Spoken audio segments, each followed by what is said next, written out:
welcome back to another episode of Is Fitz Happy? I'm Luke. And I'm Emma. This week we're discussing chapter 13, Bargains. Lucky number 13. Mm-hmm. And the epigraph is talking about cats, hunting cats. Hunting cats. And their traditions in Six Duchies society, I guess?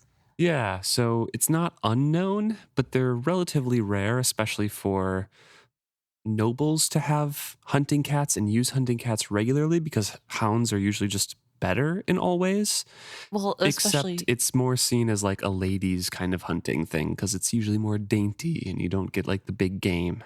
Right. And also the terrain of Buckkeep is really rocky, which apparently is better for hunting dogs, but kind of feels like it would be just as fine for cats, if I'm being honest. This is from Sulinga's A History of Coursing Beasts. The end part of this paragraph says that a hunting cat was Queen Constance's companion, more for pleasure and companionship than sport. Her name was Hispit. And I know that there is a theory that Queen Constance was witted as well. Yeah, so it'd be interesting to see Dutiful taking up the mantle of having a cat familiar instead of right. a dog like Fitz. It's from Queen Constance's line, because Queen Constance was the first marriage to King Shrewd, the arranged marriage who bore verity and chivalry. Right. But also it was a loving marriage somewhat. Yeah, they grew to like each other, I think. It wasn't love, I guess. Well, maybe near the end, but yeah. So interesting thoughts. I guess maybe being witted can skip a generation. It doesn't seem like that's unheard of because there are people in old blood communities who cannot bond. Right. Even though their families can. So potentially... Like Laurel. Yep. So potentially chivalry wasn't witted or he just never has a companion that we know of. Yeah. Unclear. Well, in typical Robin Hobb fashion, this chapter starts a little bit of ahead of where we left off and then kind of flashbacks to that position. So we're walking into Fitz exhausted. He's already been sword training and stuff. He's walking exhausted into the tower room, the Chade's tower room in the walls. And Chade is waiting there for him. And immediately Chade says, the queen wants to see you. Right. And Fitz is, I guess, kind of thrown off. Yeah. I mean, he wasn't expecting this, especially Chade waiting for him. And Chade's like, yeah, she wants to see what progress you made. And Fitz is like, I haven't made any progress. Right. It's been a day. Also, it's kind of shocking because the queen wants to see him right now, right this second. No waiting, no preparing, no getting settled in. It's just straight to the queen. Mm-hmm. Follow me, Chade says. It was evening. I had spent my afternoon doing as the fool had advised me, playing the role of a servant learning his way about a new place. As such, I'd talked to quite a number of my fellow servitors, introduced myself to Weapon Master Cresswell, and successfully arranged it that he would suggest I freshen my blade skills against Delaree. She proved to be a formidable swordswoman, nearly as tall as I was, and both energetic and light-footed. I was pleased she could not get past my guard, but I was soon panting with the effort of maintaining it. Trying to penetrate her defenses was not yet an option for me. The weapons training Hodd had enforced on me long ago stood me in good stead, but my body simply could not react as swiftly as my mind.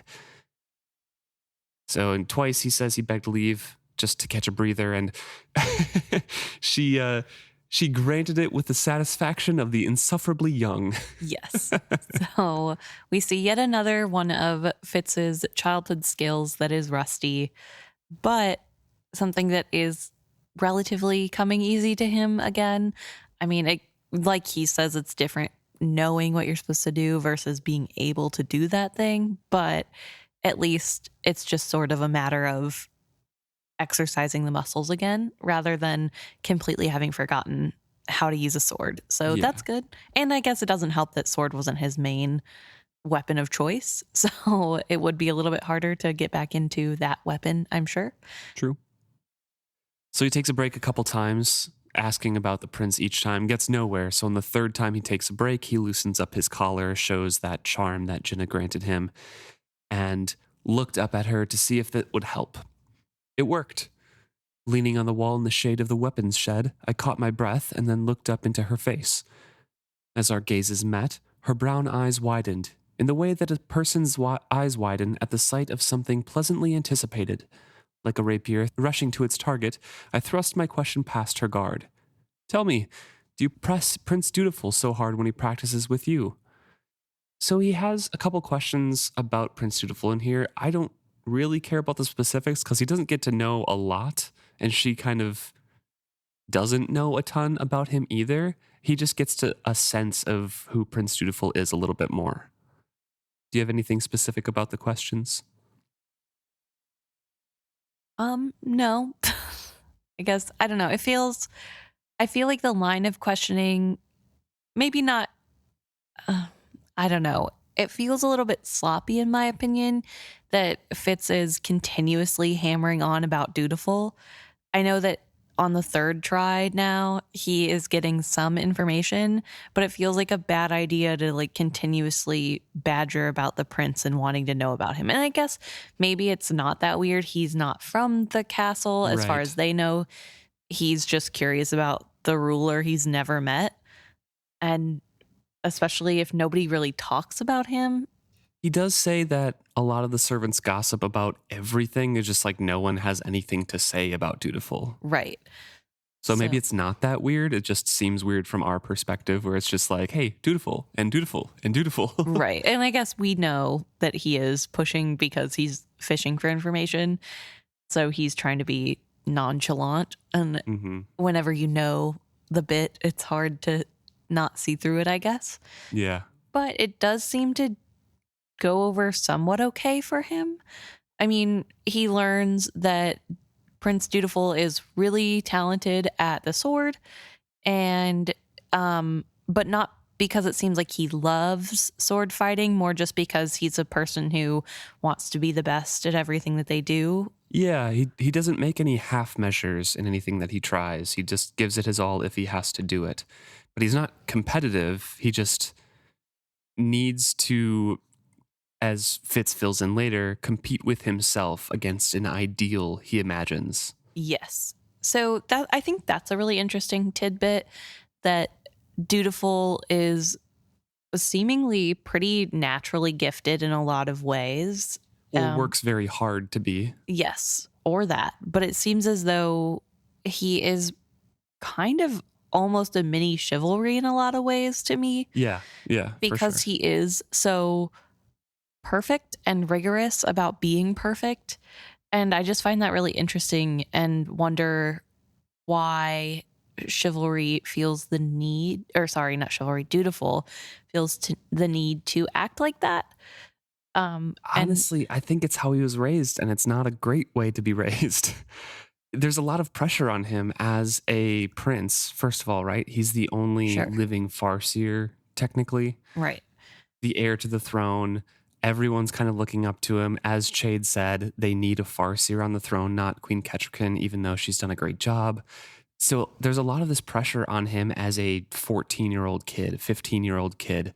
And with Queen Kettricken, yes, raising like up in the mountain way is a good way to teach discipline and things like that. But I can't imagine being her kid and her pounding in on top of all that pressure of like, hey, you have to run a kingdom, is you have to sacrifice everything for it. You have to be perfect. You have to be the ideal person of your kingdom and then yeah, give it all up for everyone else. right, Like there's so much pressure on him, and he doesn't, as we see later, he doesn't have any real friends or mentors. right. He doesn't have any male role models to look up to. He's desperate for that. Yeah, I think that's also a really big thing that sticks out in this is that the loneliness that seeps through. I hmm think you can really tell at a lot of different points, but especially here, that he is very isolated. And if you think about it, I mean, again, like you said, he's the heir to the throne. So how are people going to be just regular friends with him? And Yeah. he doesn't have siblings. And we saw Fitz actually go through this in his own childhood of feeling very lonely because of his status of royal bastard. However, Fitz had the opportunity to disguise himself as just a poor kid and go into town and Yeah. make friends that way, Mhm. who had no idea who he actually was. And that was really fundamental to Fitz having a good childhood and not feeling alone for those points of Imagine time. he didn't have those kids and he was just friends with Nosy as a Yeah. child. Like he wouldn't be Worse. talking at all. No. So I think it is really interesting to see the similarities between that. Yeah. It did make me wonder when I was pondering the loneliness of Dutiful's childhood, why Kettricken couldn't have married any other noble. And is it just because then it's like shaky? I think it's shaky. Yeah, you don't really want to mess up anything with the throne. It's the Farseer throne. She's the ruling queen at the moment. Right, and so, she's like, not a Farseer, so yeah.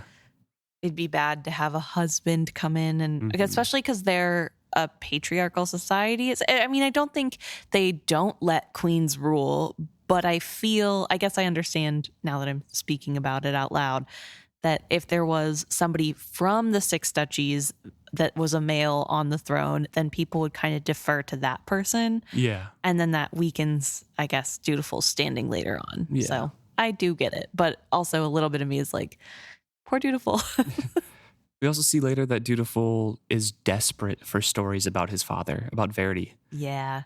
I'm sure he was raised on these grandiose adventures of like how perfect Verity was. Because Kettricken has that in her mind too, right? Right. She's going to tell him all the best things about Verity to her son. Yeah. So there's some ideal that he's chasing. Right. He's trying to live up to his father's Mhm. legacy, which is really funny because ultimately the father's legacy that he's living up to is not anything like the father he had. Right. And I know that I'm not Verity's number one fan, but he did the best that he could in the circumstances that were handed to him for the most part. And that's fine, but he was in no way fit to be ruler, and he wasn't even very good at it. He was just the only skilled person around I that think could handle the red. Like, I think, he would have been a good ruler in peacetime. yeah, for sure. But like, he was not necessarily the greatest at politicking, so maybe he wouldn't be a good peacetime ruler. I don't know. I just think about how Regal was able to like mess up so much of the court because Verity was so lax on taking care of whatever Regal did. Like, I mean, also he was And his focused on father. the red shit. well, yes, but that's what I mean. So it's really interesting to have Dutiful, his son, quote unquote, be like, oh, I have to live up to my father. But like, his father doesn't even live up to his father. And half of the things about Verity that people are saying are coming from people who probably either didn't know him or knew him at his best or have heard secondhand stories. But also don't want to tell the son the unadulterated truth, Right. About the I man. mean, Like it's yeah. it's the kid's father. You want to be like, oh yeah, he was a great man. Never did anything wrong. You Right. know, he died a hero for the Six Duchies saving. He was a sacrifice to the whole kingdom. Right. Gave his life to save everyone. And you as a son are like, okay, I have to do that. Right.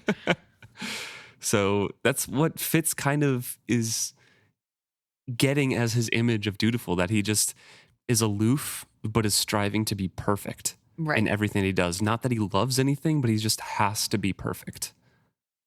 He also learns that Dutiful goes out often, which he already sort of knew, but he's getting the perspective of somebody who isn't Chade, talking about how he often leaves the keep for long periods of time. And it's just kind of normal to leave him alone whenever he does that. And he also will take time away to meditate and contemplate, and that's not weird. So that explains why nobody's freaking out at him not being seen anywhere, because that's not necessarily that odd for the norm. So he keeps pressing Delary a bit, and he asks, okay, so then what does Dutiful do then? And she's like, I don't know. And Fitz asks, well, have you asked him? And then she gets really weird, like, okay, you're pressing too hard. Like, I would never dare to ask the prince. What he you know? does in his private time. Yeah, I'm just a guardsman. So we're done here, basically. They spar a little bit more, and Fitz knows he can't get any more information out of it. So he leaves it at that, and he says that he had as much success with her as with the other servants. My queries, whether direct or indirect, yielded little information. It was not that the servants refused to gossip. They were as willing to chatter about Lord Golden or Lady Elegance as one could wish, but on the topic of the prince, they simply seemed to know nothing. The picture I formed of Dutiful was of a boy who was not disliked, but was isolated not only by his rank, but by his nature. It did not encourage me. I feared that if he had run, he had divulged his plans to no one. His solitary habits would have left him singularly vulnerable to kidnappers as well. And that's what I get from asking these questions, that he's trying to ask these questions like, so what does he do? Right. It's trying to get what social circles he runs in, right? What kind of hobbies does he have? Who are the other people that have those hobbies? Right. Maybe he, confided in somebody, but it seems that he didn't. Yeah, that there probably isn't really anybody that he would have confided in. I think it's really interesting too that Fitz realizes this and also realizes that that really leaves those two choices, right? That he either was kidnapped or he ran away. Yeah. And either is just as plausible at this point. Because again, he's basically learned nothing. But he is sort of trying to figure out how to find out where he might have gone and if he hasn't talked to anybody, where to go. And I just want to point out that at this point, I'm like, why can't he just go into Dutiful's room and look? And then literally the next paragraph, he's like, so anyway, I went up to his to his room ready to pick the lock, and it was actually open, so I could just walk in. And I'm like, okay, good. It's Regal's old rooms too. And it is Regal's old rooms. Yeah. Which Fitz, as he's approaching the room, is like, I know these locks well. I'm going to get in so quick. And he doesn't even need to use that skill. Here again, I saw his mother's influence, for there was not only no guard at his door, but it was not locked. I slipped silently within, closing it softly behind me. Then I stared about me in perplexity. I had expected the same clutter and disorder that Hapt tended to leave in his wake. Instead, the prince's sparse possessions were all stored in such an orderly fashion that the spacious room looked nearly empty. Perhaps he had a fanatical valet, I mused. Then, recalling Kettricken's upbringing, I wondered if the prince had any body servants at all. Personal servants were not a mountain custom. So, Dutiful likes things neat and tidy, or he's been raised to like things neat and tidy. Right.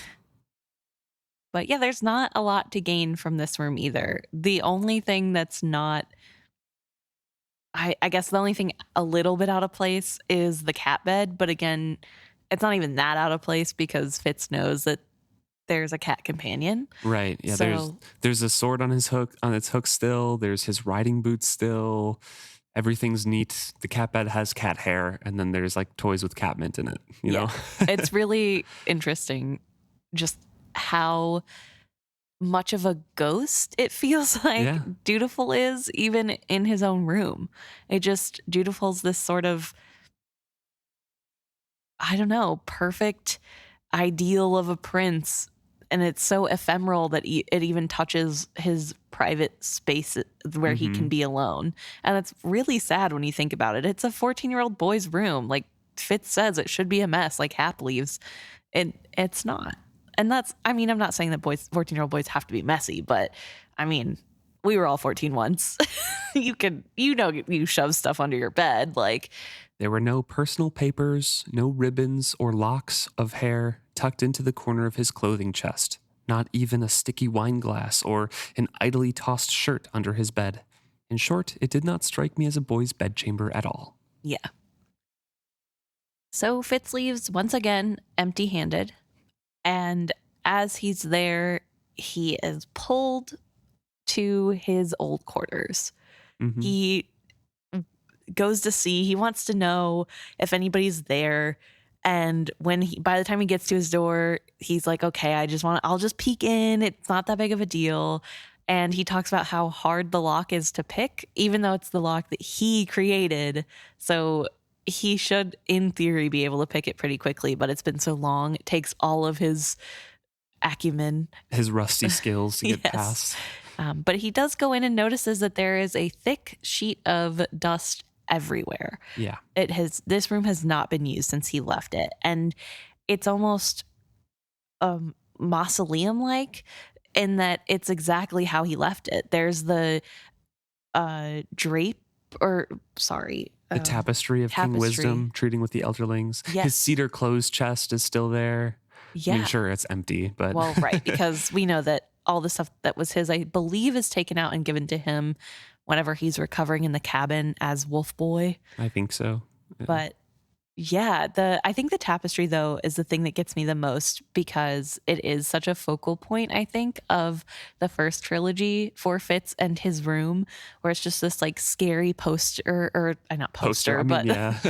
in a way, it's this scary picture on his wall that he is afraid of for so long, and then gives sort of the clue of where to go and what to do to prevail.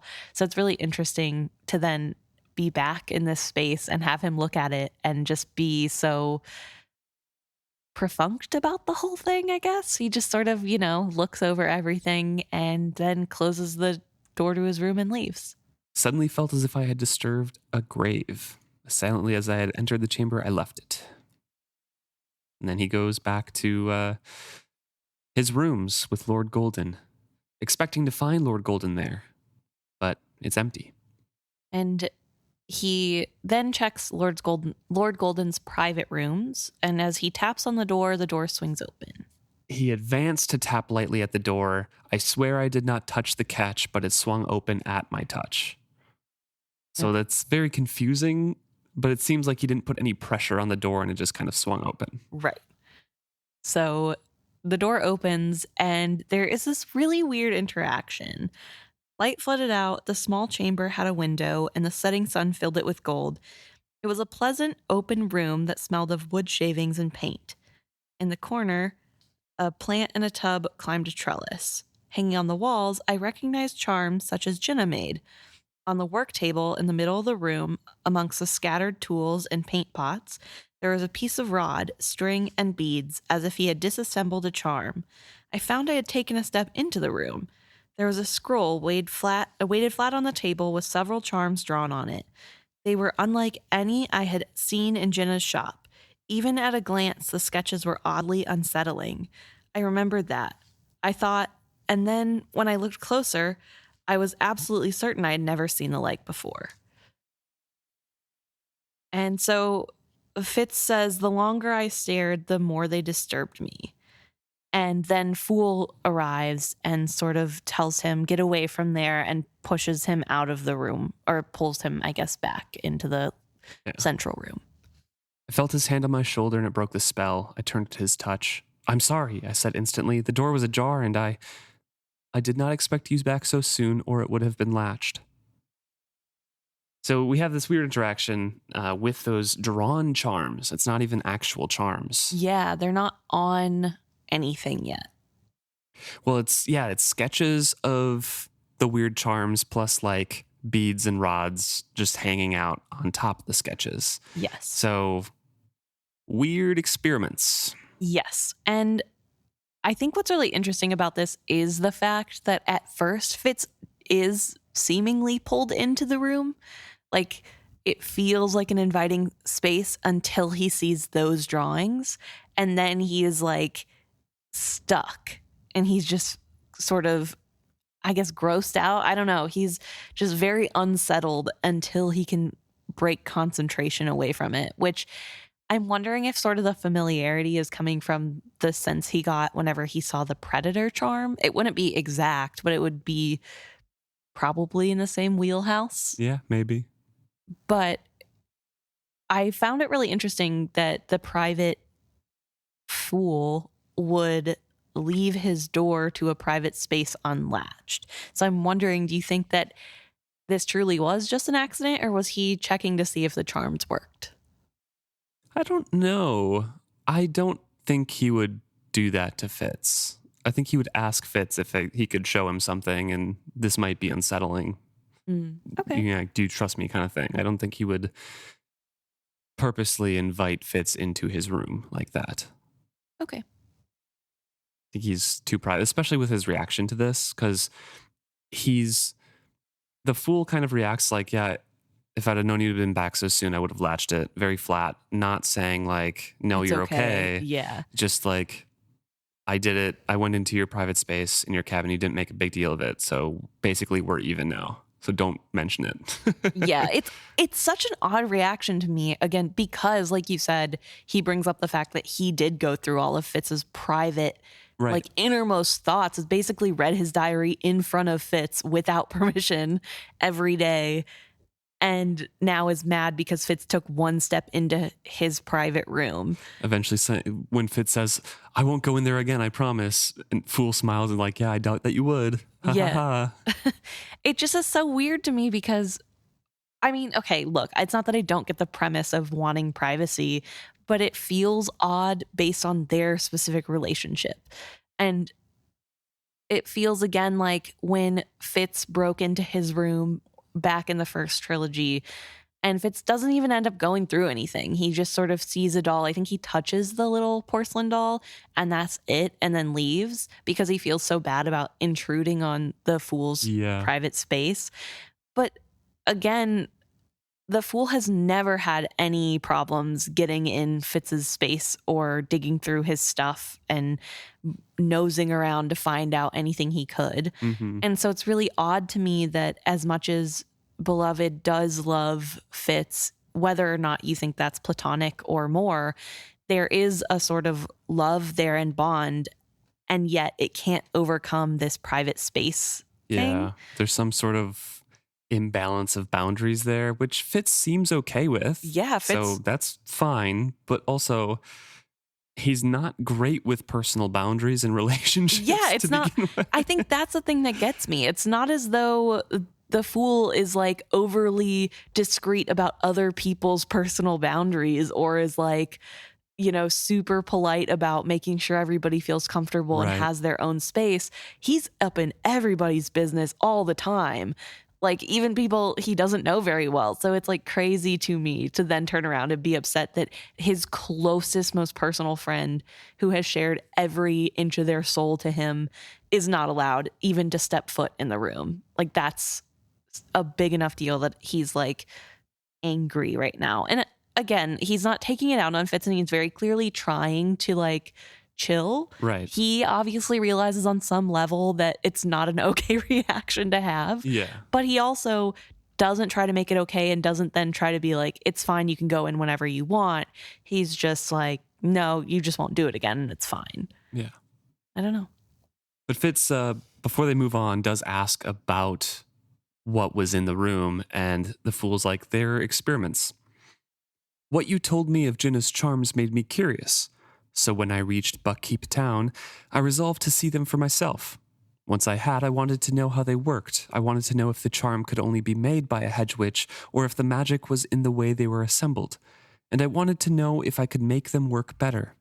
His voice was neutral. How can you stand to be around them? I demanded. Even now, the hair on the back of my neck was standing. They are tuned to humans. You forget that I am a white.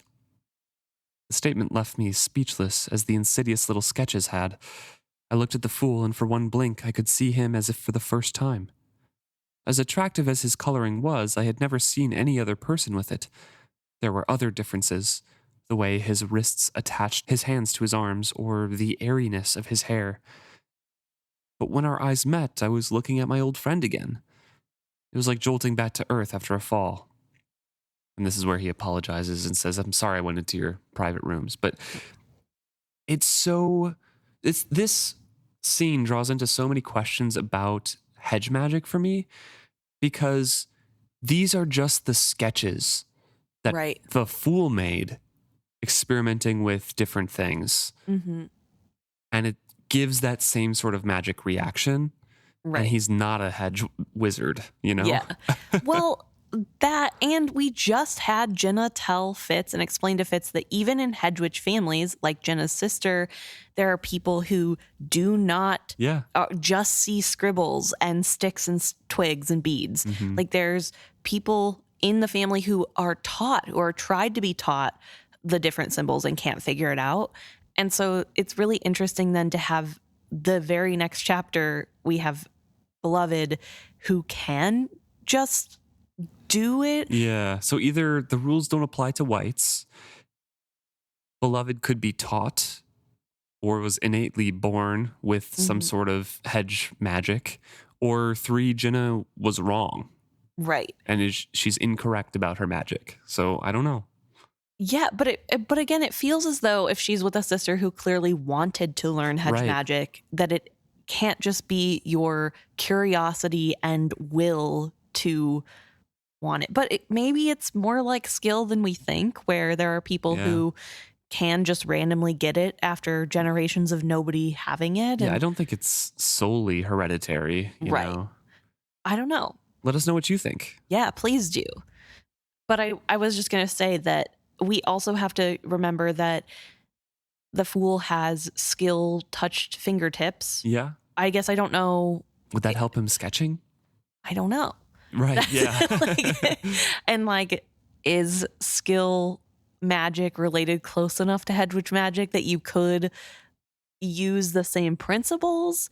And because we know that with the skill specifically, if you talk to the thing that you're trying to do, you embed it with the thought that you're trying to make it become. Like, you are a road, you're a good sturdy road that'll never break. What's to say you couldn't draw a symbol and say you're a symbol that wards off humans? I figured I would think you would have to finger paint then, you know? Right. Like instead of use an instrument. I don't know. But So lots of questions that are opened by this Pandora box. Yeah. However, we have to put that away. And also talk about the fact that visually there are differences between Beloved as a white and human beings. Yes. It's just which really, makes sense. Yeah, absolutely. But it's really subtle. But I just wanted to point that out specifically because I think I'm probably not alone in being someone who forgets that it's not just internal differences. Mm-hmm. I remember, I know that later in this trilogy, when Fitz is going in Beloved's physical body to heal him, that it is Different, sort of, it's like very different. It's foreign to him. Mm-hmm. But I think that's mostly what I recall when I think of them as being different species. I think of it more like, I don't know. It's like, not seen. Yeah, it's not, there's not like something specific, but apparently there is, but it's just subtle enough to be something that you don't pick up on unless you're really looking. So that's kind of a fun little detail, I guess. So Fitz moves on with the conversation, and the Fool, they both move on. And Fitz says, well, I saw Jenna today. She made me a charm. And he opens up the collar, and the Fool is struck dumb. He looks at the charm, then up at his face, and then a wide, fatuous grin spread over his face. It's supposed to make people feel kindly toward me, I explained, to counteract my grim appearance, I think, though she was not so unkind as to say that directly. He took a breath. Cover it, he begged, laughing, and as I did so, he turned away from it. He walked almost hastily to the chamber window and looked out. They are not tuned to my bloodlines, but that does not mean I am completely impervious against them. You often remind me that in some ways I am still very human. And here is Pandora's box number 2. Yeah. If Jenna's charm attuned to humans to make them friendly to Fitz works on Fool, why is he not unsettled by the drawings he's making attuned to humans? Riddle me that, Batman, because you can't be that affected by something that's for humans and then not affected at all by the bad stuff. I mean, or you can say that he is already super affected by Fitz, and then that just little thing just kind of brings it up to the forefront, you know? I guess. I don't know. I didn't like that little detail, I will say. Yeah. I thought that fully undermined what he just got done telling Fitz, but whatever. It does lay groundwork for him later saying, no, I love you without boundaries, you know? Yeah, that's true. So it lays a little bit of foreshadowing there. And Fitz is unfastening it and handing it out to the Fool, saying, you can take it and study it. I'm not sure if I like wearing it. I think I'd rather know what people honestly think of me. Somehow I doubt that, he muttered, but he returned to take the charm from my hand. And that little detail is interesting because I think he's talking about himself there. I agree. Well, that, and I think he also knows that Fitz does not come across very well. Right. Like Yeah. there's probably some really unkind opinions out there. So I don't know. I think it can be a little bit of both. But he does make sure, or I guess clarify, is this tuned to you? And Fitz says yes. And so Fool is pretty excited to sort of get his hands on such an interesting, unique item, and says, I'm only going to take it for a few days. I won't take it apart. I just want to study what it's doing, like its shape and all the stuff. And then you should wear it after that. Yes. And Fitz is like, I don't know. Yeah, Fitz is like, probably not. And this is where Lord Golden says, Chade wanted to see you as soon as you got in. Yes. And there they had left it. And Fitz goes up to Chade's room then. So he's following Chade through the walls now. We have caught up to where we started the chapter. And then he's asking Chade, how was all of this built? All of these tunnels and passages. And Chade gives us a little history lesson of Buckkeep. Yes. Of how the founders were not very trusting people to begin with. Some was built into the bones of the keep, intended as a system of bolt holes. Some of it has always been used for spying. Some of it used to be servants' stairs incorporated into secret passages during a phase of intense reconstruction, and some was created deliberately in your lifetime, like this particular storeroom pantry for Cook Sarah. So the storeroom, I guess, borders the guards' the guard eating room. hall, mess hall. And so there are a bunch of eavesdropping eye holes, I guess you could say, into the mess hall for Chade to have looked through. That was done, like he said, during Fitz's lifetime. And the reason Chade gives is because Shrewd liked to know what his military men were up to and what they thought, what their hopes and dreams were, just so he could make sure that he was keeping them settled and not sort of content. Yeah. And I guess it makes sense. They were at war. So you want to make sure that the guards are not going to rally against you with the enemy. However, I was wondering, first of all, do you remember this construction being mentioned at all? I feel like maybe yes, but I don't know exactly where. Specifically remember. I also thought that I might remember it a little bit, but Fitz does say it was so inconsequential that he barely remembers it. And then the other thing was, do you think it was solely to spy on the guards, or do you think it was about Fitz just as much? Because Fitz spent almost all of his times with the guards and in that specific eating hall. Maybe a little bit of both. I mean, it can always... it was probably very important for the guardsmen. Right. Guardsmen's morale and what their thoughts and stuff was. And that's just kind of an added bonus that Fitz also spent his time there, Yeah. I don't think he did anything specifically just for Fitz. Okay. I just was curious because it did seem odd to me. I guess it really depends on when it was put in. Is this the heat of the Red Ship Wars? Was this right before the Red Ship Wars? What was happening? But it stuck out to me as somewhere that Fitz went a lot.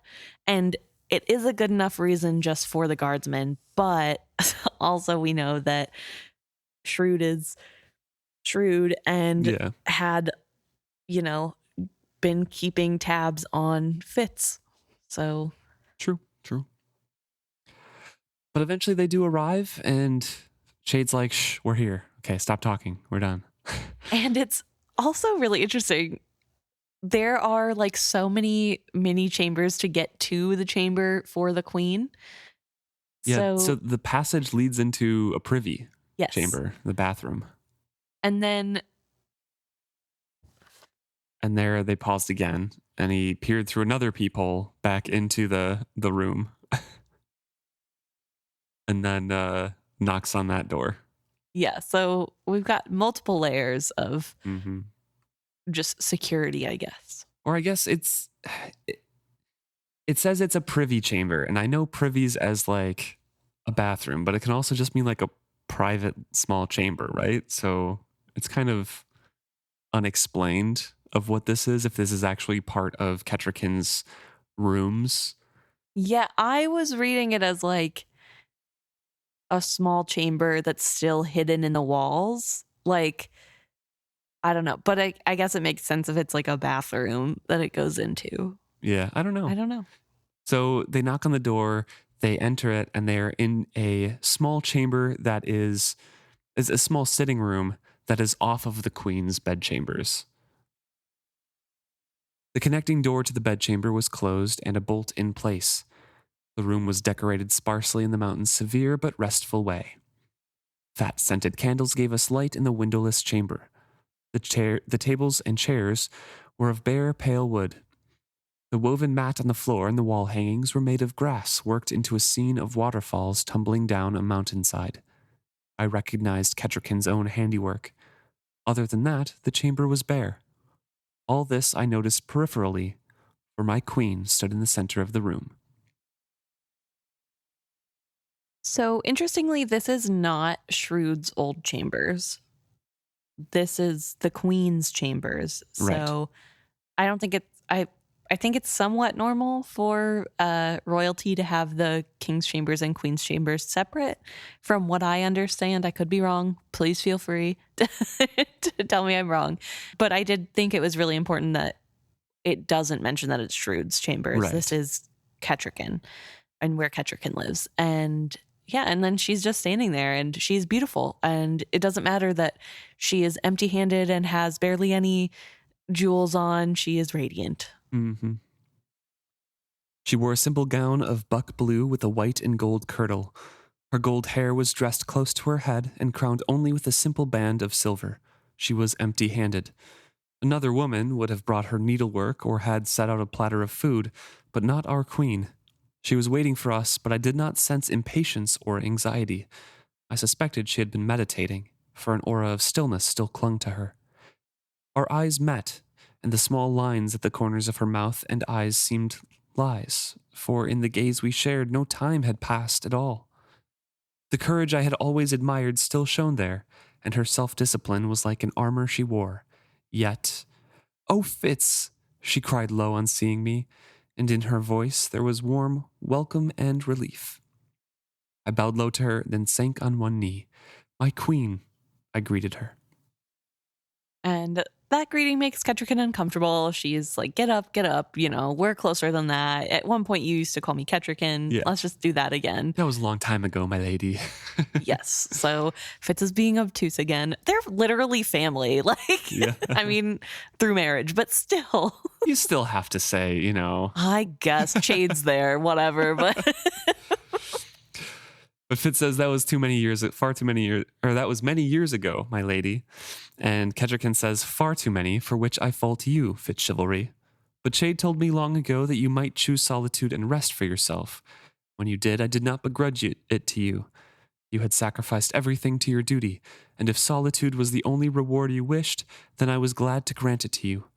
Yet I confess I am more glad to see you return, especially at such a time of crisis. If you have need of me, I am glad to be here, I replied, almost without reservations. right. And I find that really interesting that when faced with Kettricken, Fitz does feel like he's glad to be back, and there isn't that full sense of foreboding. The but past couple chapters, there's been times where just like, oh yeah, I'm glad to be back. But Yeah. also, but I'm glad to be back. it's so interesting, right? It's really this like, he's walking this tightrope of being where he wants to be, but also having sort of that feeling of the feeling coming back to him that he grew up with of I Right. can only be here if I meet XYZ and I Yeah. can't just be Fitz. I have to play a game and I have to, you know, do the intrigue and I can't ever just enjoy my time here. And in some ways he's right. Every time he comes back, it isn't, you know, he can't just be himself. He has to be whatever he's been told to be. So that's really unfortunate. But Kettricken obviously did miss him, and they sort of have this warm welcoming, which is really interesting because he has just been talking last chapter about how he just wanted to be welcomed back. And Jenna welcoming him and recognizing him despite his change of clothes was so warming. And then Kettricken is like, oh my gosh, it's so good to see you. And Fitz is just kind of like, anyway. Like, it doesn't hit the same, I guess. I don't know. It's just maybe it's more important in the scene to talk about other things. Yeah. You know? But I thought that was really interesting that he isn't like, I guess we don't know that he's not touched, but it feels like he's not as touched. And maybe that's because she didn't recognize him before. He had to be brought to her. And then, of course, she knew who he was. But it's just really interesting that sort of distance he puts. The more he cares about somebody, the more distance he puts with them and doesn't accept their love into into his heart. So she says, I'm as glad I am to see you. I'm saddened that you have to come back in the guise of a servant. And her earnest blue eyes searched my own. So Fool and Kettricken were both worried about him dressing as a servant and how he would take that. Yeah. So he found himself smiling. Perhaps I spent too long in the mountains, where all know that the true ruler of the kingdom is the servant of all.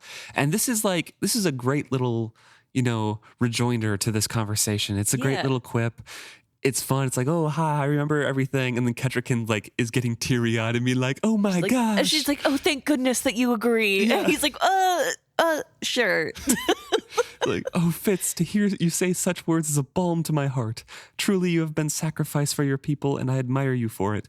But to hear from your lips that you understand that it has been your duty and took satisfaction in that brings me joy. Not what he said. I did not think that was exactly what I had said, and yet I will not deny that her praise eased some of the ancient hurt in me. I pulled back from looking at that too closely. Yeah. I don't know. He just wants to be acknowledged, like, yeah, you did a great job. Like, yeah, he just wants to be praised. Gold star. Good job. You're the best assassin. Also, that is not what he said. No.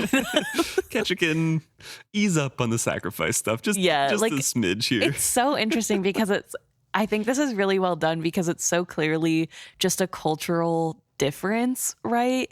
And Kettricken has been living in his culture long enough to understand that he probably doesn't feel the same way she does about what a ruler is. So her hearing him echo the sentiments that she grew up with that is her culture, of course she's going to be like, oh, good, he does agree. He understands all the nuances. Yes, obviously, because why wouldn't you? Why would you say that if you didn't? Right.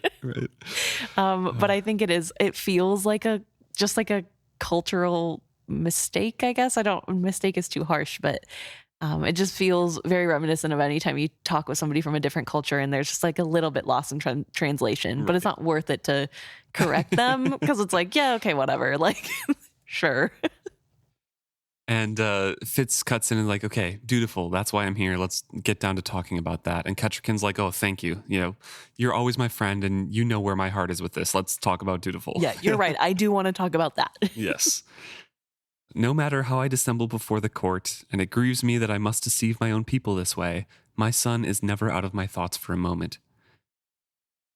She starts to blame herself here. Says I must have done something wrong, blah, blah, blah, blah. And Fitz is stop. We don't need that. We can't approach it from who's to blame. We must begin from where we are. No good will come to trying to apportion that blame. Yeah, right. That's not helpful, and you're wasting energy. Those whom I have questioned speak well of the prince. No one has divulged to me that he was unhappy or discontented in any way. Then you think he was taken, she broke in. This interruption was so uncharacteristic of Kettricken that I finally grasped the depth of her anguish. I drew out a chair for her, and as she sat, I looked down into her face and said with all the calm I could muster, I do not think anything yet. I do not have enough facts to form an opinion. At an impatient sign from her, both Chade and I were seated at the table. And then she brings up the skill. Chade told me that he thought you might have a connection with him. What have you learned through the skill? And Fitz is sorry to say, but this was as much of a frustration back then when I was trying to find Verity as it is now. My skill is erratic. Right. And also there's the whole thing of not knowing how to use it in that way, right? It's not just that it's erratic. It's that he has never tried to use, not never tried, but he hasn't been trained to use it this way. Yeah. So there's trial and error to go through, and it's really frustrating for everyone. But there is sort of that, I don't know, there's problems. It's not just as easy as, oh, you both have skill, done. Yeah. She does say here, Chade told me that he suspected you and the boy were somehow linked in your dreams. I do not understand how that could be so. But if it is, surely it must tell you something. So at this point, I know we kind of speculated on it. I don't think Kettricken even has a suspicion about Fitz. Because as distraught as she is right now, I think she would mention something or breeze past it and not say, bring it up. Yeah. Or not say, I can't think of why. Right. But yeah, we do know from the final trilogy that Kettricken talks to Fitz about how she does learn of it later. Yes. She puts it together. So potentially it happens in this trilogy with all the time Fitz spends with Dutiful. I also feel like probably it's been a long time since she's seen Fitz, and Dutiful looks like Fitz. I think that's a thing. Everybody says that he looks very similar to Chivalry, and everyone says that Fitz looks like Chivalry, Yeah, so clearly the more time they'd spend together, the more you'd be like, that's odd. But I find it funny that nobody's just like, well, that is his nephew. They're of the same bloodline, so maybe that's how it works. They're all just like, has to be a dad. Well, not every, but you know what I mean? Later on, it's like... Kettricken was there, and she probably thought back to it Verity couldn't physically touch me with his hands before, so how did that work? Yeah, so I don't know. I find it really interesting, from Chade's point of view, where he's like, is there more relationship between you two? And it can't just be because, they're both Farseer. It has to be the truth of the matter. But it is really interesting here. Like you said, she clearly doesn't know. And he talks about how they just kind of shared dreams and it wasn't on purpose. That before, that connection was an accident and he wasn't even aware that it was a connection because... And he can't break into his dreams at will. And if the prince has dreamed the last few nights, he's dreamed alone. And then Kettricken immediately jumps to, or he didn't dream at all, he's dead. Right. And then Chade speaks up saying, my queen, you imagine the worst, and when you do, your mind stops at that problem and does not consider the solution. Chade's voice was almost severe. Knowing how distraught he was over the boy's absence, his sternness surprised me. Until I saw the queen's reaction. Kettricken took strength from his firmness. Of course, she took a breath, you are right. But what can our solution be? So he is a great advisor. He knows kind of how to manage Kettricken, and he knew how to manage Shrewd as well. Right. Kind of keep their mind on the task. Which is really important because I think it goes to show that you can't always trust the interactions between Chade and Fitz as well. Right. Because he is so skilled at reading people and knowing the best way to push their buttons individually. And I'm not saying that's always in a negative way, but it is something that he may even do unconsciously. Yeah. And so whenever we're reading these situations where Fitz and Chade are having these one-on-one conversations, that's something to keep in mind that there's no guarantee that all of it is 100% genuine. Yeah. Which is kind of crazy. But I did also want to just back up for a second because Fitz says that they're sharing dreams and that the dreams are being shared and if he dreamt alone. And I just want to actually for a second because they don't share dreams. One of them is asleep dreaming, thinking they're dreaming, and the other is awake living their life. The person is seeing through there. And I thought it was really weird that Fitz keeps calling it a dream and doesn't cut off that line of being like, well, it's not technically a dream, it'd be my dream. So I don't know. I just actually that's not accurate. Anyway, I'll put away my nerd glasses and put on my regular ones. They're the same ones. They are the same. I just took the tape off the middle.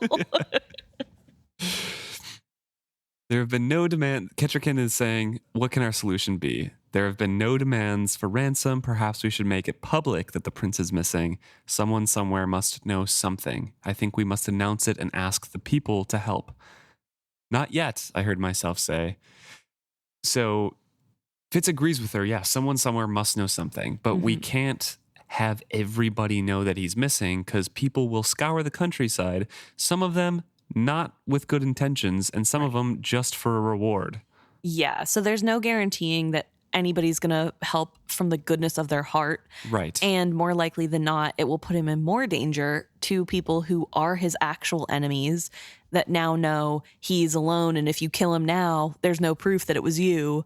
So go ahead and go out looking for him to kill. So it's just overall a bad idea with zero information to go on. So Fitz begs for 1, at most 2 days. Let me ask more questions and sniff about some more. But anything could have happened to him by then. Anything could have happened to him by now, I pointed out levelly. I spoke calmly the cruel words. Kettricken, if someone took him to kill him, they have done it by now. If they took him to use him, they are still awaiting our move in this game. If he ran away, then he may yet run home again. While we keep his absence a secret, the next move belongs to us. Let it be known, and others will make that move for us. You will have nobles tearing up the countryside looking for him, and not all will have his best interests at heart. Some will want to rescue him to curry favor, and others may think to seize a prize from another weasel's jaws. She closed her eyes but nodded reluctantly to my words. When she spoke, her voice was strained. And then she says, like, we are on a time crunch. Chade told you about the Out Islander delegation, right? Right. And she talks about how that's also worrying her because she has wrought this truce so hard, and that if they shame not only the delegation but the Out Islands as a whole, it risks more unrest that they really cannot afford. And so she's really worried about that aspect. And Fitz can't help but say that it's bought with her son. To which Kettricken says, yes, as the Mountain Alliance with the 6 duchies was bought with me. Do you consider it a poor transaction? And she went off. And I hope And Fitz is like, I deserved rebuke. I bowed my head to it. Yes. And honestly, I hope that the 6 duchies has invented ice because Fitz needs it from that burn. No, my queen, I think it was the best bargain that the 6 duchies ever made. She nodded to my compliment, and a faint blush rosed her cheeks. I shall listen to your counsel, Fitz. 2 more days we will seek Dutiful on our own, before we reveal his absence to our people. In those days we will use every means at our disposal to discover what may have become of him. And then she says, Chade opened up the concealed maze. I don't like spying, but use everything that you can. I know you will not abuse it. Thank you, my queen, I replied awkwardly. I did not truly welcome this gift because he thinks truly about it now, and it's access to everyone's secrets. And he's just wondering how Chade dealt with it for decades. Yeah, which is such an odd reaction to me. So Fitz is really hung up on Chade was privy to, and still is privy to, everyone's deepest, darkest secrets. And he then has to go face them in the light of day after seeing whatever it is that they're doing. Even if, I don't know, it could just be that they're a furry behind closed doors, for all we know. It's just, whoa, weird that I know that about you and you're not public with that. But Fitz is, for some reason, feeling bad for Chade. Chade probably loves that aspect of it. That's probably his favorite part of the job. Also, back in the day, whenever that's all he had, that was his reality TV. So I don't think Chade was ever burdened with the cross of knowing all of everybody's secrets. This is a good way to put it, though. He says, what had it cost him to be privy not just to the massive secrets of the throne, but the dirty and shameful sins of the folk of the keep? What vices had he inadvertently witnessed? What painful shortcomings had he glimpsed? And how did he meet the eyes of those folk every day in the broad and well-lit chambers of the keep? So it's more like, how can I look you in the eye after I saw what you did? Yeah, but why would Chade care? I think that's what Chade wants to know all that stuff because that's something to use against a potential enemy of the throne. They're and that's different people. Yes, exactly. But that's what I'm saying is to Chade, that's great. That's popcorn material. To Fitz, it's what a deep invasion of privacy that I would What a heavy hate. burden. What a heavy burden. And I just find that so interesting as a nosy person, a fellow Chade. Nah, I'm a Fitz on that one. I don't want to watch those people. I'm not going to ever bring it up, but I'd like to know. I'm just kidding. Don't worry. You guys can come to our keep, and I promise I'm not spying on you. But Fitz during this whole thing has zoned out thinking about this, and he tunes back into Kettricken saying, "And whatever you must do." So she's looking at him as if expecting an answer, so he can only make one response. So he says, "Yes, my queen." Right. And she looks relieved, as if she had feared his refusal, or as if she dreaded what she must next say. "Then do so, Fitz Chivalry, ever friend. I would not spend you this way if it could be avoided. Safeguard your health. Be wary of the drugs and herbs, for as thorough as your old master is, no translation should ever be absolutely trusted." She took a breath and then added in a different tone, "If either Chade or I press you too hard, tell us so. Your head must stand guard against my mother's heart. Do not let me shame myself in this by asking more of you than you can." Her voice trailed away. I think she trusted me to take her meaning. She drew another breath. She turned her head and looked away from me as if that would keep me from knowing that tears stood in her eyes. "You will begin tonight?" she asked in an unnaturally high voice. I knew what I had just agreed to. I knew then that I stood at the lip of the abyss. I flung myself off into it. Yes, my queen. So catching back up, he's like, "Oh, I agreed to just skill out."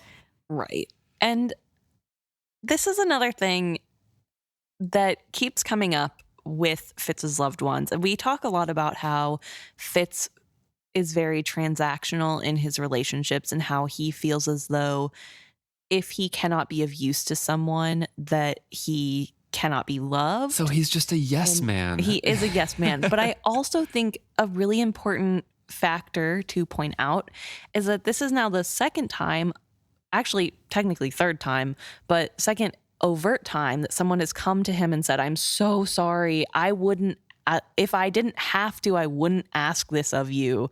And I know you don't want to, but I'm forcing you anyway. I'm so sorry." And I think that sentiment that keeps getting repeated, it's said by the Fool before they meet back up here in Buckkeep. And now it's said again by Kettricken. Chade sort of does it too whenever he goes and asks Fitz for help. He's like, "I'm so sorry, to interrupt your life, but I would love your help." He doesn't force him to do it.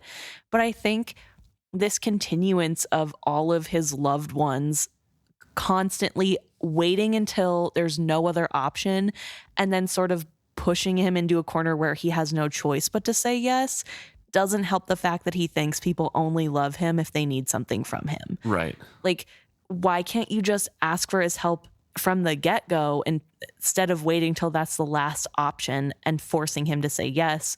Like, maybe then you all wouldn't feel so bad for using Fitz.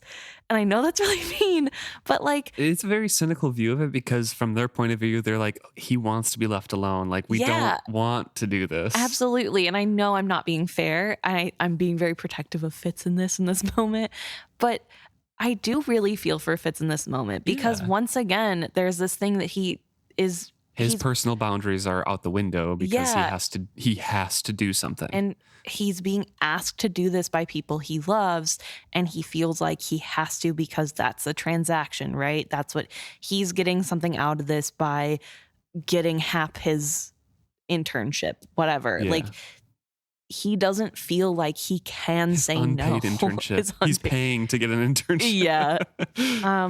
But I feel really bad because it is really just clear why Fitz feels that way. It's kind of being re-put into his mind every time he's with people he loves. So it's not really that big of a shocker that he hasn't healed from that way of thinking. Right. Because it continuously gets brought up. And I don't think they're doing it maliciously. I don't think they're trying to be mean, but it is mean and it isn't fair to put that on someone. And there has been I think I would feel less bad about it if they had made any sort of move to try and invite him into their life in any other way, Right. But also, I mean, he wants refused to. Right. But then keep him out completely. It's not, that's my problem is that you can't be like, well, he wants to be left alone, so I won't let him in on my life. Oh no, I have a problem only Fitz can fix. Time to get him back in my life forcefully. Hello? You don't get to play that way. That's not nice. That's not fair. And I don't like it. And I know the fair is only in July and it's not July in Buckkeep, but listen. That's my beef, is that they at any point could have tried to be like, hey, here's what's happening in my life. You don't have to respond. I just want to keep you updated because I love and care about you. I'm reaching out. No strings attached. Instead, they only reach out when strings are attached. Yeah. And that's why he feels that way, that's how love is. Could have sent a little scroll along with Starling at any of those years. Literally at any point. At this point, Starling's a better person than they are because at least she kept him up to date. He even sent scrolls with Starling to get to Chade. It's, I will never get over it. I think they weren't personal messages. They were just like writings of his, but still. To be fair. But I don't know. So that's just a really big thing that I just wanted to point out because I think this chapter made it really obvious. It's not just the Fool who says it. And I think I was just able to better communicate why I'm frustrated with people saying that than whenever the Fool says it. Because obviously with the Fool, it is a little bit more the fate of the world and all that. But like... This is the fate of a kingdom. Yeah, like I get it. It's not that it's not important. It's just like you could have, I don't know, sent him a birthday card once. He doesn't even know when his birthday is. Well, whatever. So he's climbing with Chade again back to the to Chade's room, and dread and anticipation is warring inside of him. He's not looking forward to this, really. But a little bit he is. There is sort of the excitement of getting to do the stuff that he wasn't allowed to do back in the day. That was Chade's role. And now... also the indulgence that he denied himself because it's dangerous and he felt himself being lost in it. Right. But that's more about the skill. Yeah, that's what I mean, though. Like, that's what his dread and anticipation are like warring. I'm talking about the dread. Okay, sorry. I thought you were talking about the dread and anticipation for the task at hand. I'm talking about how responding to that as saying, but there's a little bit of excitement of that sort of stepping into Chade's role and now also giving into that skill craving he's been having, even though it's scary and dangerous. No, his thoughts are specifically about the skill and what he's trying to do right now, of how that he's dreading diving into the skill because he's been trying to keep it outside of himself for so long and deny that. But he's so excited about indulging in the skill and being one with the skill. My hopes and focus should have been on recovering the prince, but the prospect of drowning myself in skill dominated all my thoughts. It terrified and tantalized me. See, that's why he shouldn't be doing this. He's the only one who should. But also, he feels alive. His skin felt taut and alive, and my senses seemed to strain against the confines of his flesh. So Fitz is already like in a mind space, like a mindset to skill at this point. Yes. He is ready to go. He hears music. Music seemed to move through the air at the edges of my hearing. So he's already sensing thick skilling. Yeah. Like he's already partially into the skill here. And it's just kind of like that willingness to throw himself. It's like the skill's alive in him. It's like, yeah, we're ready to go. Let's do it. And he gets kind of settled into Chade's room and eventually is reminded that it's dangerous. And then it kind of comes crashing down and he can't do it. Yeah. Well, I think there's a lot of sort of nerves to really get started because it is sort of a private thing that he's done. Yeah. And now he has to do this in front of Chade, which after I just had all that like heartfelt speech about caring about Fitz, now I'm back to being mad at Fitz. He has this weird hang up on feeling like everything Galen did was perfect. That was exactly the way you're supposed to make a skill coteries, and everything Galen taught him was the extent of what Galen knew, and he knows everything there is to know about skill because of what Galen taught him, regardless of the fact that Galen was, number one, an evil dude, and number two, hated Fitz. And he like can't comprehend that two things can be true, that like Galen did teach skill but also didn't do it the right way. It's like super weird to me. And part of that, he did it a way. We find this out later. Yes. Right? Galen did it a way that was written down and mentioned in the skill scrolls. It's just a wartime way that gets them up and ready fast, but they never get to the potential that they could have. Yes. So like, you're right. It is a way to do it. But I'm saying Fitz is so black and white about what Galen taught him, that he can't like imagine that there are other secrets to the skill or that there are different things that he didn't learn. And it's so odd to me because it's not like he liked Galen and respected him. No, but I think it's because, so we'll get to it a little bit. There's a little bit of conversation before we get to that conversation with Yes. Chade about Galen's things, but I think it's because Galen taught me this way. This is the only way I know how to do it. I don't care what you're telling me, Chade, that the skill scrolls say. That has never worked for me. So I'm going to do it the way that I was taught because it sometimes works, you know? Right. I think it's more of like that. It's kind of like, I don't know. I guess, I don't know. I think it's dumb that he doesn't even try. He's like, no, I'm not doing that. I'm not even going to try. That makes me mad. Also, of what I brought that all up to say, he's nervous to do this in front of Chade, and it feels as though there's sort of that stigma of Chade doesn't get to know this super secret thing. This is a super secret thing that only special people get to know, and Chade shouldn't be Interesting. allowed. I didn't And get that feeling from it at all. I'm not saying that's the exact thing happening. I'm saying that Right. that's a thing that Fitz seems to struggle with fighting back on that belief. Yeah. Especially we see that when Chade says he has skill scrolls and has read them. That made Fitz like uncomfortable. He's like, you shouldn't. True. And obviously he realizes that Chade can do whatever he wants. Yeah. But I think here too, where there's this uncomfortableness, it's so awkward. He doesn't know how to start. I think there's that reminiscent of Chade's going to watch him do the skill. And that's a secret thing. And it's this thing that Chade isn't supposed to know about. And so I feel like some of that discomfort is probably coming from the fact that he's been taught that Chade shouldn't get to know this. And like, it's such a weird thing. And it comes up every once in a while where there's a stuff where he gets frustrated because it's like, obviously you wouldn't know. But also Chade does have skill, even if it's just a little bit. So it's even more weird that Fitz like is so weird about Chade with the skill. It is such, I don't know. It's so odd to me. I don't understand it.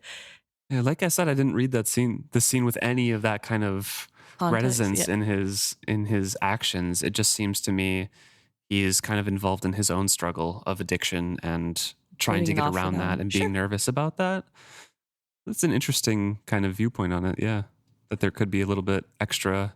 I guess, yeah, I just see it that way because there's like, I mean, I know that he's also putting it off because there is that addiction and he's scared to dive fully in, but yeah. So there is this sort of discomfort from Fitz where he doesn't really know how to start. He's sort of trying to stall, I guess. He sees that Verity's sword has been taken care of. The The hilt leather was unwrapped. yeah. And so he notes that he says, "Oh, you recognized Verity's sword?" And Chade's like, "Of course." And then they are moving. Chade's sort of trying to push Fitz into getting into the skill stuff. Like, just get it over with. Let's go. And Fitz is sort of dragging his feet. And they get to where they're going to sit. And Fitz feels uncomfortable taking the more comfy chair that is Chade's. And so he brings up a stool.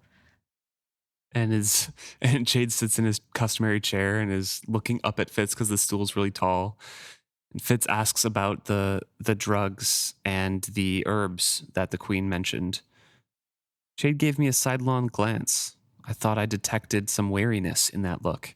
That's important because of the detail. We find out later that Chade has taken Fitz's drugs from his pack that he brought from his cabin. Yes. So Chade glances at him and says, "I don't think we'll need them." She refers to several scrolls within the skill collection, saying that there are teas and tinctures that kind of get you in that receptive mindset. Galen never used any herbs when he was instructing us.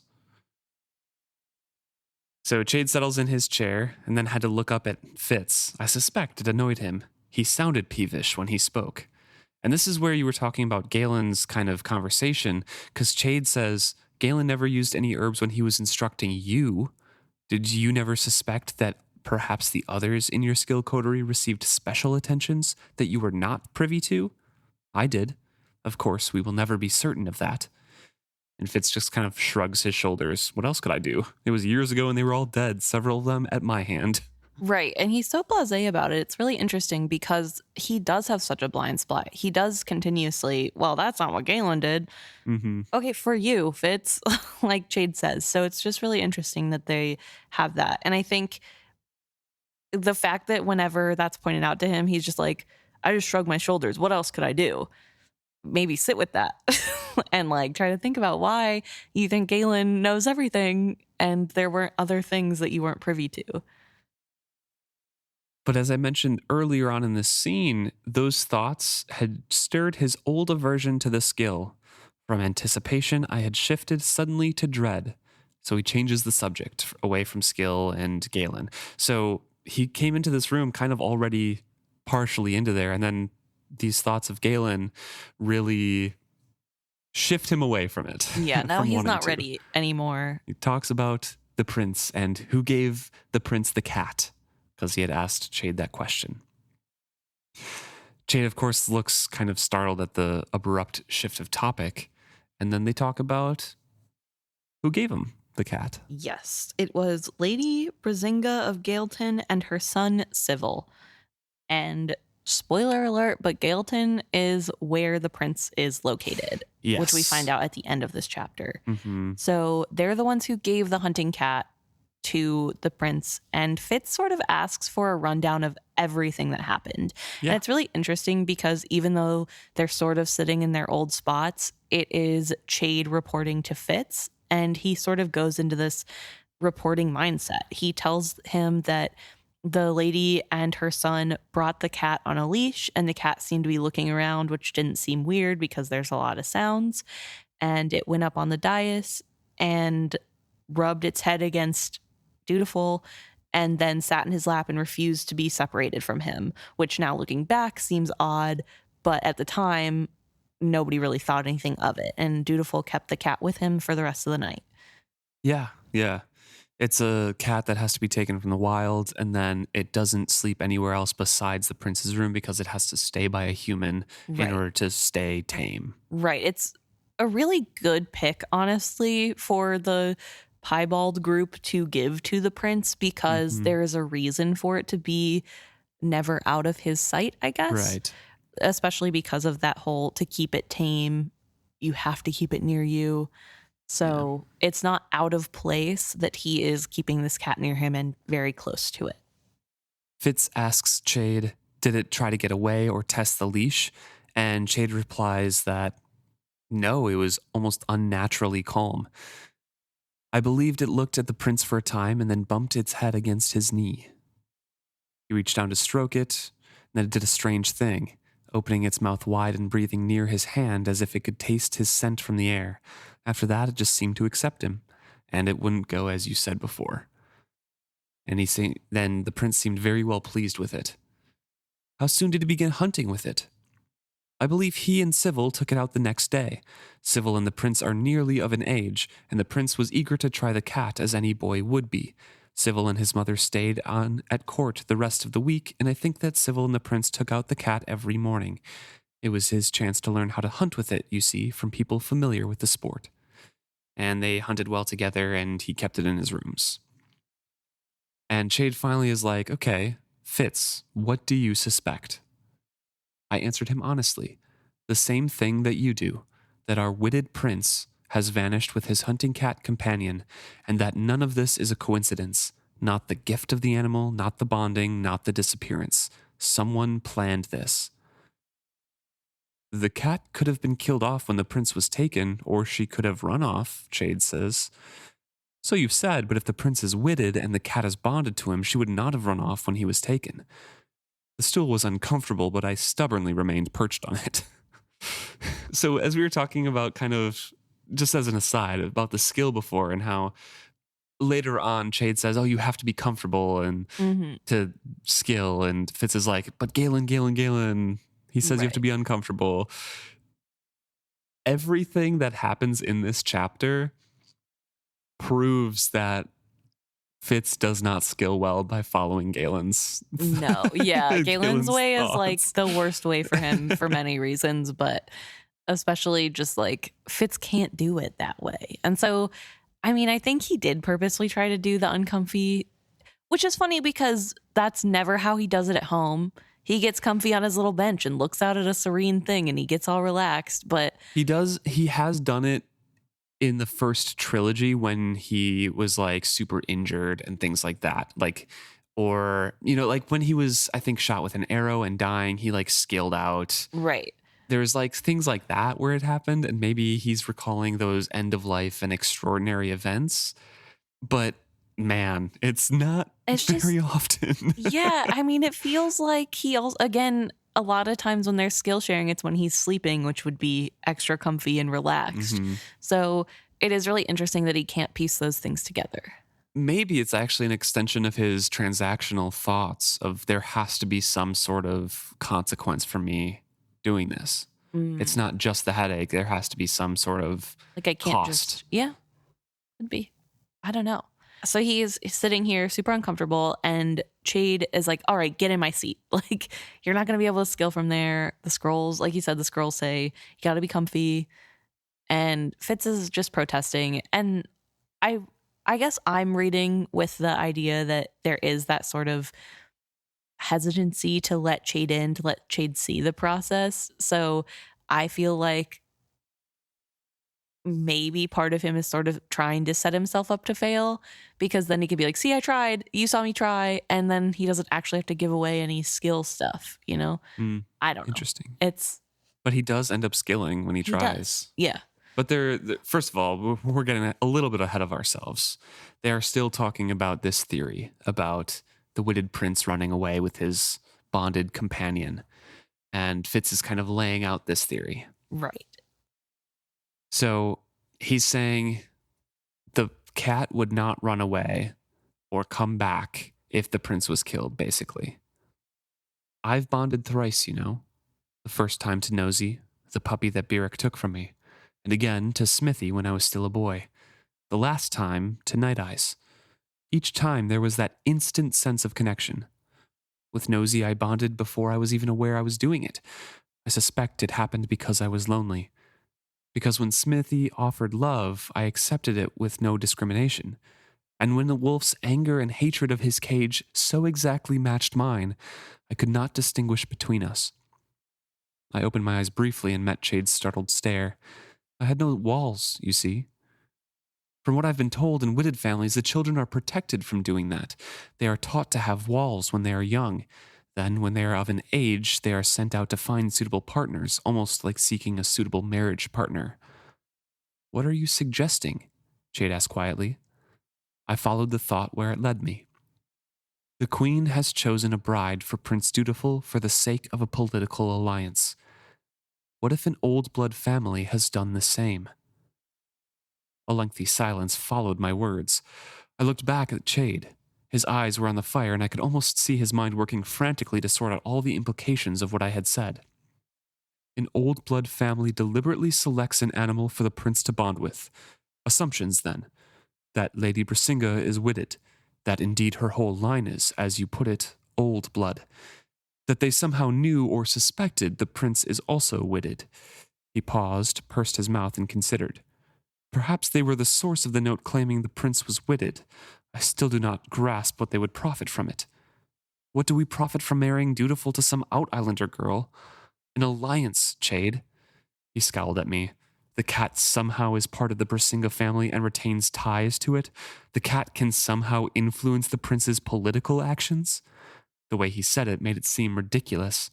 I haven't gotten completely worked out yet, I admitted, but I think there is something there. Even if their only goal is to prove that the prince himself is witted, and hence that other witted folk should not be chopped up and burned for being the way they are, or to gain the prince's sympathy toward witted folk, and through him, the queen's.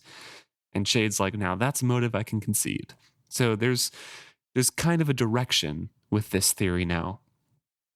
Fitz's mind did skip because he was so uncomfortable and weary from the day. Right. His mind did kind of skip through this thought, and it did kind of get him to a working theory that is relatively close to what it actually is.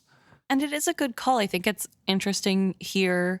We have him opening up about old blood secrets, kind of. Not fully. It's just, just how their way they of raise life. their children. Yeah. But there was before that whole, like, hesitancy to bring it up at all in front of Beloved, that it's interesting here that it just sort of comes out naturally of like, oh, well, when I was young, I Right. bonded because I had no walls, which is like against old blood. So I think it's also important here to note that in a way, Fitz is sort of protecting old blood community by explaining that This they're isn't not. normal. Yeah, this isn't what I did, what happened to me is not normal. And it's not, they're not an evil group of people by nature, that they Right. have rules and that they try to protect their young from things like this. Mhm. And then Chade is able to see that line of thought and think of it not as an evil group, but of a normal political faction. Yeah. This is what would they want? What are they going through? And so then Chade is able to continue the line of thought because he has way more years of practice and mention that maybe it's even just for blackmail. You know, we'll tell that you're witted unless you give us political favors, and or even worse, what if they make him into a beast himself? Right. Which, So yeah, we know the actual piebald plan here. And it's actually very close to what Fitz says the first time. And Chade's like, okay, yeah, but for that to be the case, the cat has to have ties to the family and be like directed by them, right? yes, But the piebalds are already blackmailing the Brisingas. They took over Gaelton. yes, They are making the Brisingas do this on threat of like, you will be revealed to be witted, like their whole yes, gig is, you know? So they get the cat, who is filled with and taken over by the spirit of Paladine, the leader of the piebalds, Lodwine, I think. Lodwine's like twin sister or Yes. something. And their plan is to get the cat and Dutiful bonded and so close that there are no barriers so she can go over to the prince's body. right. And So take it he over. can go into the cat's body, and Yeah. then she gets a human body again. Yep. And she gets to be the leader, you know, the ruler. Yes. So So interesting. it actually is, because the cat does retain ties to this political faction trying to get power and blackmail things. Yeah, it just is hard to believe that that would happen, Yeah. especially with Fitz's limited knowledge. Yeah. Also, a crazy happenstance that not only could an animal that has been bonded rebond as a human does, but that they could rebond while having a human inside them sharing consciousness. But the thing is, isn't this cat really young still? Yeah. So like super young, and as far as I'm aware, the woman Paladine or whatever kind of hides herself and lets the cat take over just like completely for a while, and then can Yeah. exert her own control. Sometimes, yeah. I don't remember what happens to her and how she dies, because she's, The cat flings itself at Fitz, demanding Fitz kills it. yeah. But no, I'm saying the human woman. Oh, how did she- she okay. meet this cat and then Yeah. die? I don't remember. I don't that part. remember. So that'll be interesting to get Mhm. to whenever we get to it. But that is, so Fitz is right. Mhm. It just is such a far-fetched idea Right. because that's so far away from what a regular old-blooded family would think is okay that it doesn't seem plausible. But what they end up at is a good starting place, right? They'd want to gain sympathy for old blood and the witted folk. Right. So it's a good starting place, and it lets Chade, as you said, kind of think of them as a political faction wanting political aims and an end goal. He says, as you mentioned too, that, okay, there's also possible blackmail there. They can bond the prince and hold that over for political favors or out him as witted. And he looked aside from me, or attempt to reduce him to the level of an animal if we do not comply with their political wishes. And Fitz is like, as always, Chade's mind always take it one step further than I'm capable of, and it's totally possible. So And it's a relief to have Chade acting this way. Like there was the refining last, his ideas. yes, and seeming like his old self. And I think that's something that Fitz really struggles with is Chade aging, because it feels so scary to not be with his mentor in the same way he used to be. But now in this moment, Chade is Chade and he's at full capacity. And so it's just really reassuring that there's somebody that can help with the thinking part that he doesn't fully have experience doing. Right. And this is where our conversation about Galen again comes in. We talked about it a little bit before, but Chade's like, okay, all the more reason we have to do this thing that we've been talking about and you've been delaying. You cannot be comfortable on that stool. You look like you're a perched parrot. Everything in the skill scrolls says you have to be relaxed. You have a comfortable starting place, one in which the body's relaxed and unobtrusive to the mind. I opened my mouth to say that that was the opposite of what Galen had done to us. On the contrary, when he was teaching us, he had made us so miserable in body that the mind became our only escape. I shut my mouth, the words unsaid, useless to protest or wonder what Galen had done, or ponder what Galen had done. The twisted, pleasureless man had tormented us all, and those he had succeeded in training, he had warped into a mindlessly loyal coterie for Prince Regal. Perhaps that had something to do with it. Perhaps he had wanted to break down the body's resistance and the mind's judgment before he could shape them into the coterie he desired. So there you go, Fitz. It's a great thought. So he sits down in Chade's chair. Yeah. So this is such an odd thing to me because didn't Kettle already explain to Fitz that Galen has taught him the wrong way? Yeah, but she didn't explain anything. I thought she specifically said, that's not the way you train a coterie. That's the bad way. And like, yeah, but then didn't explain anything else beyond. No, but like she explained that like his teaching was wrong, and she was a master. She's like 1,000 years old, not really, but like close enough, and a couple hundred, yeah, however many 100 years old, and she was fully trained and cast out, so she knows. And Fitz has been told by a skill master. Well, but he didn't know that she was a skill master until much later. Okay, but still. And she never explained anything. She would just tell things to Fitz and say, no, that's wrong. Elf bark, bad. And then not explain it and just walk away. Oh, you want something? Here, stones. Remember, she was so frustrating in Assassin's Quest. But he does eventually find out that she is trained fully in the skill. He was dealing with a lot of stuff, too, on the skill road. I know, but it's just like, if you know for a fact that somebody who does know what they're talking about has already said Galen doesn't know anything and he's bad, why is it such a stretch whenever Chade says it, who has also read all the skill scrolls? Even if he doesn't know what he's like fully what it means, he can still tell from what he knows that Galen was wrong. So it's just odd to me, and it makes me wonder if it's something that Galen did while he was in Fitz's head. We know that Galen did put some type of skill command in his head. I don't remember exactly what it is. It's something about like wanting to die, but maybe part of it is just not to think too hard about what Galen's doing. Like, don't look into Galen, don't care about Galen in a way. And so that's why Fitz can't grasp onto the thought. Like, they just are so slippery. It's like every time Galen is brought up and he's trying to think hard on it, he's like, whatever, it doesn't matter, which feels really uncharacteristic of Fitz. I mean, not fully because he does ignore hard things, but fully in that he's not examining the person's motives. And I feel like that's not something he usually ignores.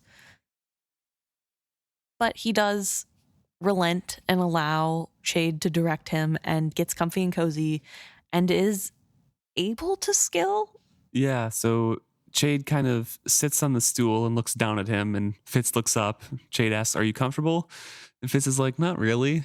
And Chade's like, "Haha, serves you right for being all smug on your little stool looking down on me. What can I do to help you? You want me to just sit here and skill out hoping to find the prince? Is that so hard?" It was a genuine question. I tried for several hours last night. Nothing happened except that I got a headache. Oh. Well, we will simply have to try again. Or what else can we do?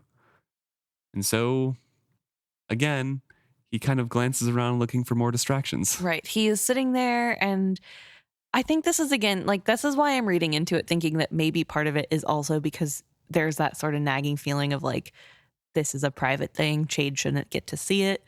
And so he like keeps being like, well, what about this? And he brings up his old rooms. He does bring up his old rooms. And Chade lets him know that they're rumored to be haunted. Yeah, because the pocked man has been looking down at it and the witted bastard slept there, you know? There's ghost haunts there still. Sometimes there's green firelight seen under the door. Blue is the bad one, yes. Yeah. And yeah, the pocked man has been seen looking down from the windows.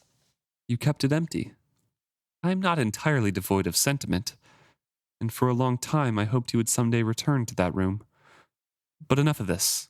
We have a task. And then he draws a breath and says, "The queen did not mention the note about the prince being witted." "No, she did not. Do you know why? Perhaps some things are so frightening that even our good queen cannot bring herself to consider them. I'd like to see the note." "Then you shall. Later. Fitz, are you going to settle down and do this thing or keep procrastinating?" And so Fitz skills. Right there. He just kind of opens his mind to the skill. Right. And he says it's like folding silk or unfolding silk, rather, I guess, where it just sort of keeps going. And it's really hard to describe what skilling is because it is so many things at the same time, which I think is a really good way to not have to like describe a magic system in full. Right. But it does make sense. I mean, we do see that it sort of makes you one with the universe in some way. And so he is trying to sort of explain that feeling. And then as well, he is trying to explain why it's not fully useful to just say you're going to skill and look for chivalry. Yeah. Because as Dutiful. Sorry, I keep doing that. He's looking for dutiful. And one of the things that he says is that here, as he's opening himself up to the skill, he can hear the thoughts of people who are a little bit skilled or touched with skill in the castle. Like he's hearing their thoughts because they have enough skill in them to unknowingly use it. Or just like shout random phrases into the void, into the skill stream that he can hear, but nothing is a touchstone for him. Nothing is a link.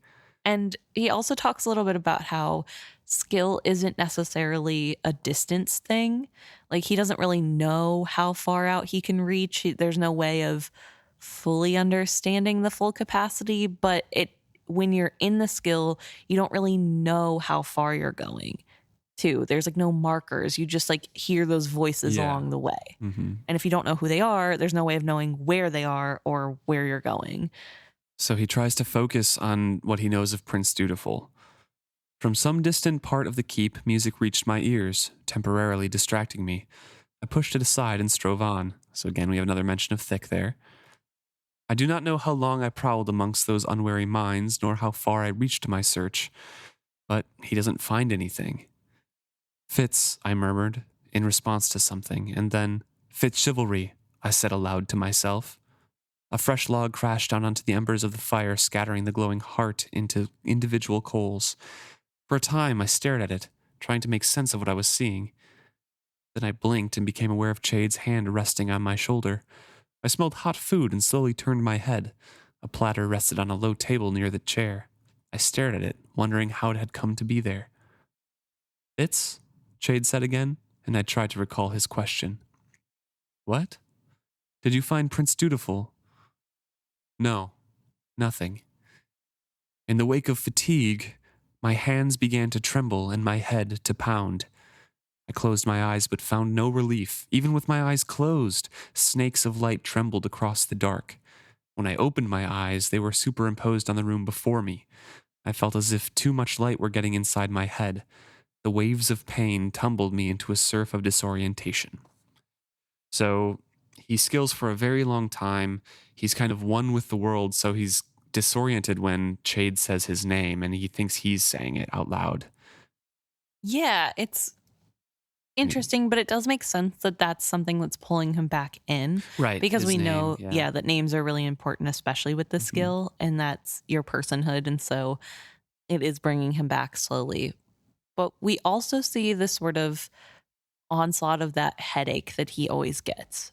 And there's also the increase of fatigue. I mean, he hasn't skilled in this way probably in a really long time, not just because he doesn't ever skill. We know he skills whenever he's sitting on that bench, but it feels like he's never purposely set out to rifle through people in that sort of way. Right. That he with just a purpose. did. Yeah, more usually he's just sort of flinging himself out there to see if anybody's around.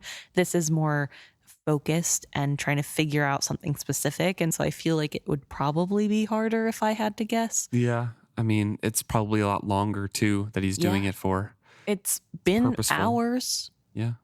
So. And I mean, you don't have Night Eyes there dragging you before you can collapse. Yes. This is like, we need to use all of your body to find the prince. Yeah. And Chade wakes him up. He has that pounding headache, all immediate, like, light superimposed over his eyes. Yeah, he can't see clearly. Migraine auras. Yep. Rough. And Chade hands him something, says, here, drink this. It's a warm mug. It's a warm mug. He takes a mouthful and nearly spits it out. It was not elf bark tea to soothe my headache, but only beef broth. I swallowed it without enthusiasm. Elf bark tea, I reminded him. That is what I need right now, not food.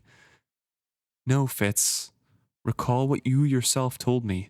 Elf bark stunts the skill ability and numbs you to your talent. That is something we cannot risk just now. Eat something. It will restore your strength. So he looks at the tray, and this description is wonderful. Sliced fruit floated in cream next to fresh baked bread. There was a glass of wine and pink slices of baked river fish. I carefully set the mug of broth next to the revolting stuff and turned my gaze away. And this is a very visceral description later on when he is kind of forcing himself to eat it, of how Verity felt in the first trilogy, when Fitz's job was to make him eat something. Yes. And that Fitz couldn't understand how Verity could not eat anything for like days. Yeah, how he could just like stop eating, and he's sitting there so confused. And here we have him doing the exact same thing and just really struggling with, it's just so unappetizing. And I'm really curious to know if that's just because of how the like leftover shocks of using the skill of being so open and seeing so minutely every detail. If we think back to like Wintro, when Wintro is seemingly one with the skill and he's sort of open to all the extra details of the fine details of life, and he's, you know, praising Saw's glory or whatever. I feel like that's a really good description and something that Fitz talks about as well, that whenever you're with the skill and just fresh off of using the skill, that you are more in tune with everything. Yeah, and so everything's a bit intense. Yeah. Still. So it's really interesting then that would make food less desirable. I would almost think that it would be more desirable because, well, I don't know. I love food, so I can't imagine looking at fresh bread and being like, ugh. Especially if my senses are heightened. Are you kidding me?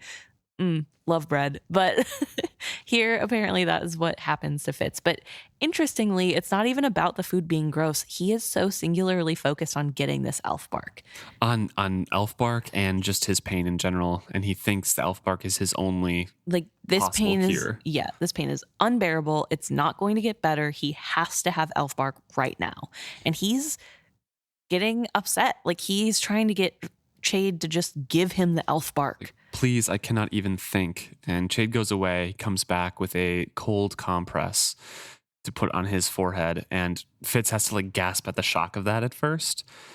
It eases his headache somewhat, and then immediately Fitz is like, the elf bark, like, are you gonna bring that?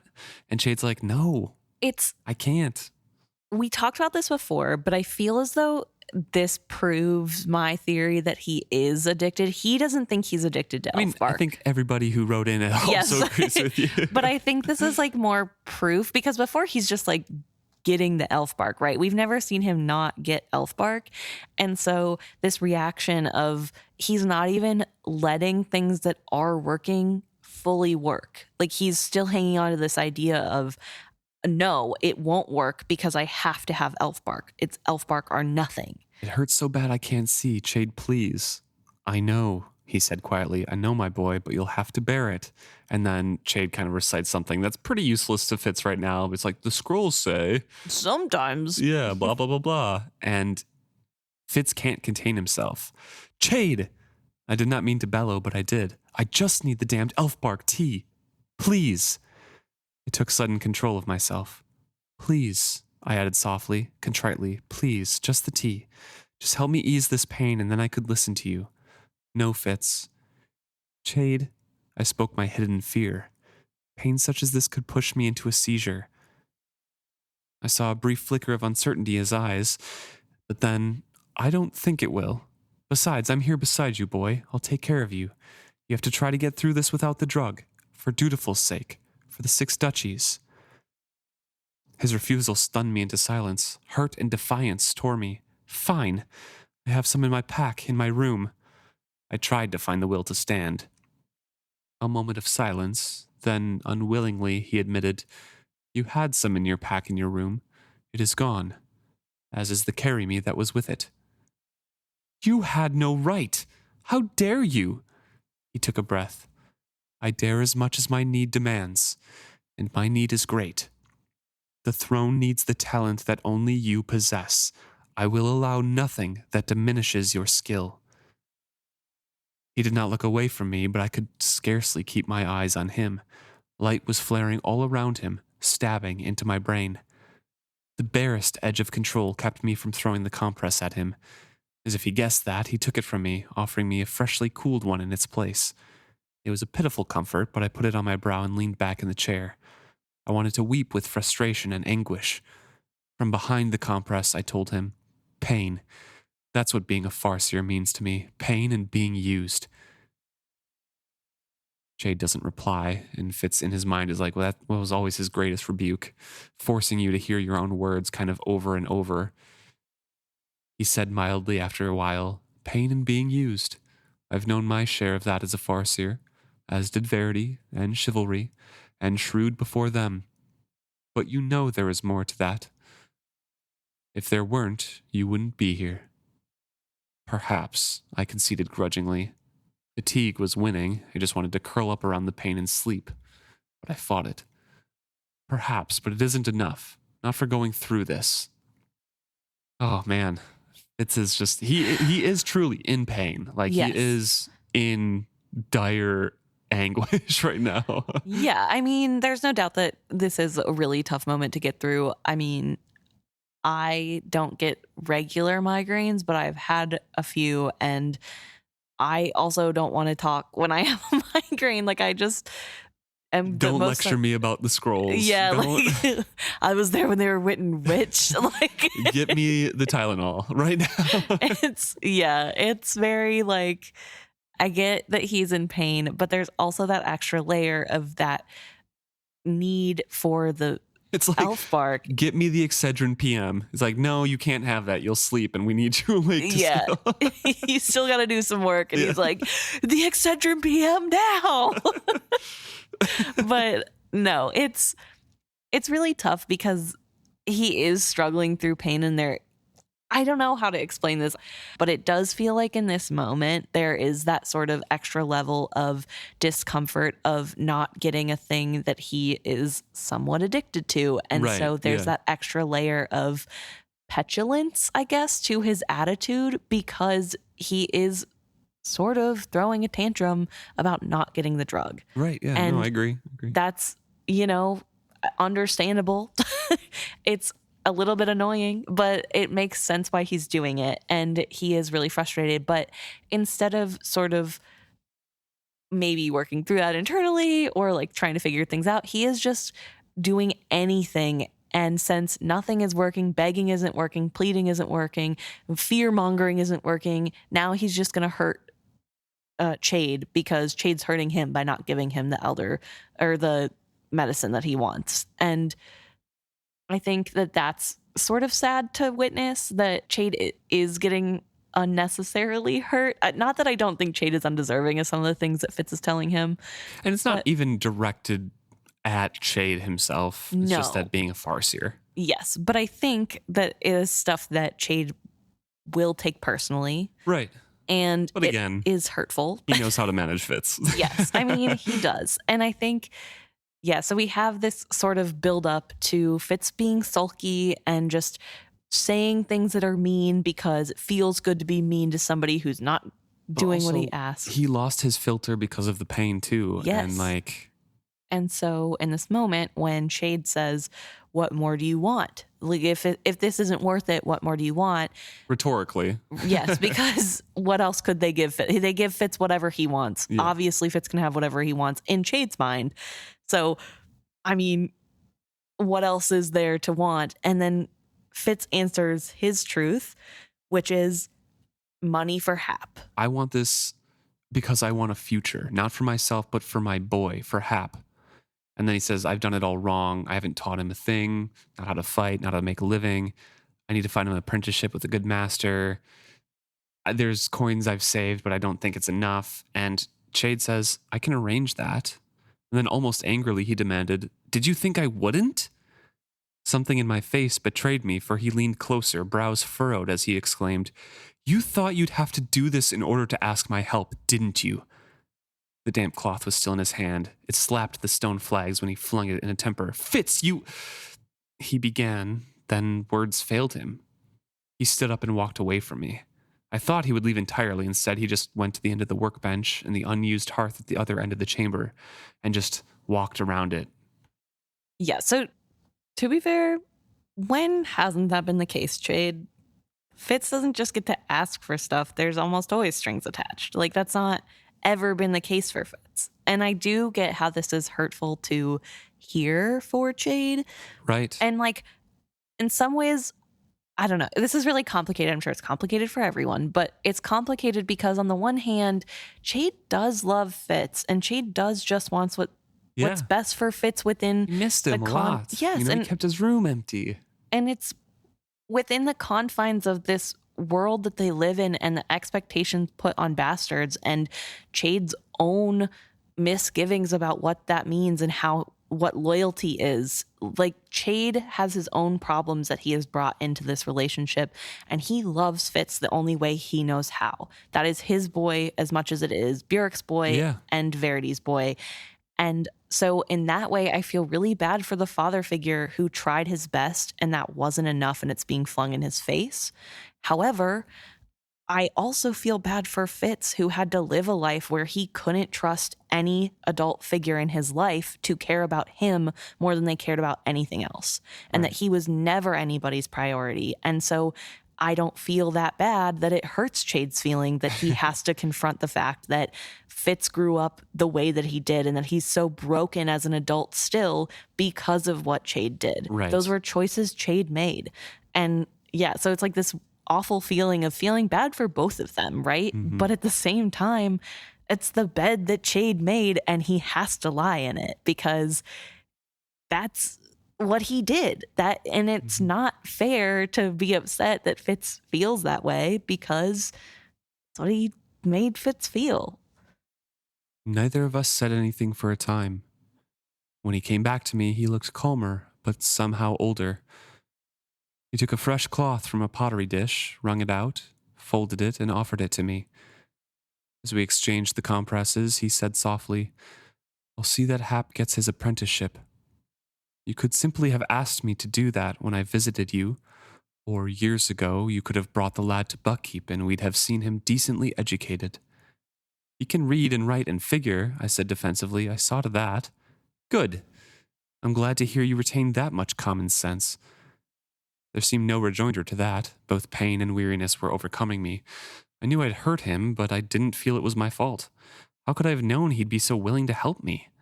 Nevertheless, I apologized. Chade, I'm sorry. I should have known that you would help me. Yes, he agreed mercilessly. You should have. And you're sorry. I don't doubt you're sincere, yet I seem to recall warning you years ago that those words will only work so often, and then they ring hollow. Fitz, it hurts me to see you this way. I just want to continue that because then Fitz thinks it hurts me to see you that way is about his headache. So he says, it's starting to ease, I lied. Not your head, you stupid ass. Which, get him, Chade. But we'll back up a little bit. So I just want to point out that Fitz has this sort of habit of recognizing when he hurts people and not really feeling like it's his fault, so he's not doing anything. I mean, he took your side. I know. I'm impossible to please. Literally, your whole attitude is like, yeah, this is also Chade's pettiest lie in it. And Fitz is like, it's not really my fault. And you're like, Chade has some cause to be angry here. Okay, no. I'm saying his attitude of, I knew I had hurt him, but I didn't feel it was my fault.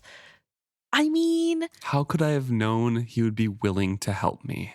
Yeah, like, it's so sad. That's exactly what you were talking about. Yes. Though. And I mean, he's right. But I think this is just like something about Fitz's character that gets me is that he can tell the way that he thinks about his relationships whenever he voices them hurts other people, but he never feels like it's his fault that it's hurting them, and so therefore doesn't feel any guilt about making them feel that specific hurt. He's just telling the truth about how he feels. And I'm not saying he should bottle that up and never tell them how he feels, but I think it's really interesting that there is no sense of I should fix this relationship in some way or I need to open up, because ultimately a lot of the problem is Fitz's inability to open up and trust other people. Right. Again, not necessarily his fault. That is a lot of the way he was raised and treated. But that's how he still acts. So But he refuses to even now. There was at no point was he able to open up to anyone except the Fool, which we'll get into later. But I just find that little bit interesting. I don't know. Not your head. It hurts me to see that you are still as you've always been since you've been taken from your mother, wary and isolated and mistrustful. Despite after all these years, have you given your trust to no one? And Fitz is quiet for a time, pondering everybody. He's running through a list of everybody, and then eventually it's just like, in every instance, I had held back. Yeah, he thinks of Molly, Chade, Hap, Burek, Verity, Kettricken, Lady Patience, Starling. In every instance, I had held back. I trust the Fool, I said, and then wondered if I truly did. I did, I assured myself. There was almost nothing about me that he didn't know. That was trust, wasn't it? No, it's not, Fitz. No. And it makes me so sad that he can't. I don't know. It is sad. But also, back to my hating Chade train. After everything I've done? Yeah, dude. Especially after everything you did. I cannot be pleased. Raised in the best way he knew how. Yeah, I know. And I do feel pity for that. But... And after a moment, Chade said heavily, well, that's good, that you trust someone. He turned away from me and spoke to the fire. You should force yourself to eat something. Your body may rebel, but you know that you need the food. Recall how he had to press food on Verity when he skilled. The neutrality in his voice was almost painful. I realized then that he had hoped I would insist that I did trust him. It would not have been true, and I would not lie to him. I rummaged about in my mind for something else to give him. I spoke the words without thinking. Chade, I do love you. It's just that... He turned to me almost abruptly. Stop, boy. Say no more. His voice was almost pleading as he said, that's enough for me. He set his hand on my shoulder and squeezed nearly painfully. I won't ask of you that which you can't give. You are what life has made you and what I made you. Ida, be merciful. Now pay attention to me. Eat something. Force yourself if you must. So Chade is also kind of aware that how he was since birth and how he was raised is still how Fitz is. Time didn't heal everything. It's still just this mistrustful, wary boy. Right. And I think he is sort of pondering to, as much love as he did have for Fitz and give Fitz, he still raised him to be an assassin. It's the same thoughts that Fitz has about Hap, really. Yeah. Just I did everything wrong. I didn't prepare him for the world. Yeah. He's not well adjusted. Yeah. And I think Fitz is so interesting because he is a really honest person, right? Despite being an assassin and everything that has happened to him, he isn't willing to lie to people he loves when it comes to something that is as important as feelings. And even if it would spare their feelings to lie. Right. He doesn't. He is openly, brutally honest. I'm not going to lie to you. Yeah. Which I do love you, but... Yeah. Oof. Tough. It would have been useless to tell him that the sight and smell of the food was enough to make me gag. I took a breath and quaffed down the beef broth, not breathing until it was done. The fruit in creams felt slimy in my mouth, and the fish reeked, and the bread near choked me, but I forced myself to swallow it half-chewed. I took a deep breath and drank the wine. When I set the cup down, my stomach churned and my head reeled. The wine was a more potent vintage than I had thought. I lifted my eyes to Chade's. His mouth hung ajar in dismay. I didn't mean like that, he muttered. I lifted a hand at him in a gesture of futility. I feared to open my mouth to reply. To be fair, fish kind of be gross. Even at the best of times, I wouldn't want fish that's been sitting there for who knows how long with heightened senses. Well, if everything is heightened, yeah, the bread is going to be dry. Yeah. The cream is going to be slimy. The fruits. The texture. A slimy fruit is sometimes really gross. All of that is just going to be just way too much. Yeah. He forces himself to eat, trying to appease Chade in some way. And then Chade's like, oh gosh, I did not mean like that. And Fitz is like, don't talk to me. I'm going to throw up. Fitz is like traumatized them back. He's eating like a wolf, which is really funny to think about. Well, it's not funny, but it is a little bit funny that he is eating so crazily, like stuffing his face. It's probably very wolf-like and probably reminiscent of the time when he was part wolf, which again traumatized them back, remind them. But yeah, so he's just doing his best. He's trying to be a good obedient boy. So Chade says, well, you better go off to bed. And Fitz does make his way down to his room. No candles are lit, so it is pitch black. He stumbles his way into his bed and lays down. And he stared up into the darkness and longed for the cool peace of the forest. So the thick walls of the room are muffling all the sound. It is pitch black. He closes his eyes. Not even like his headache lights can get through that pitch blackness. His stomach is gurgling unhappily, but he draws a deep breath and forest, I said quietly to myself, night, trees, meadow. I reached for the comforting familiarity of the natural world. I painted in the details for myself. A light wind stirring in the treetops, stars flickering through rags of moving clouds, coolness and the rich scents of the earth. Tension eased away from me, taking my pain with it. I drifted with my imagination. The packed earth of a game trail beneath my feet, and I was moving softly through darkness, following my companion.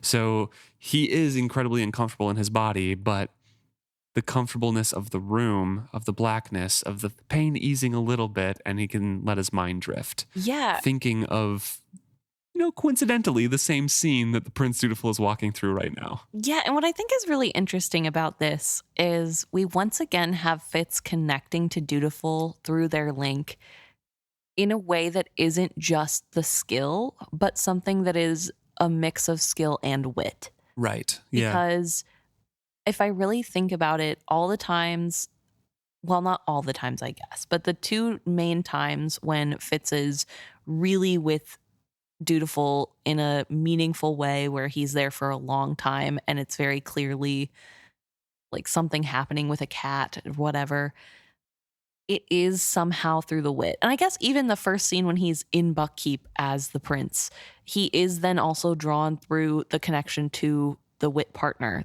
right, because he can sense the wit communication between the two of them, not just in the prince's mind or whatever. It's like the actual bond. So I really feel like whenever he's connecting with the prince, it has something to do with mixing the skill and the wit. It can't be done as easily with just the skill, partially because Fitz isn't very good at the skill. He's just not trained. That's fine.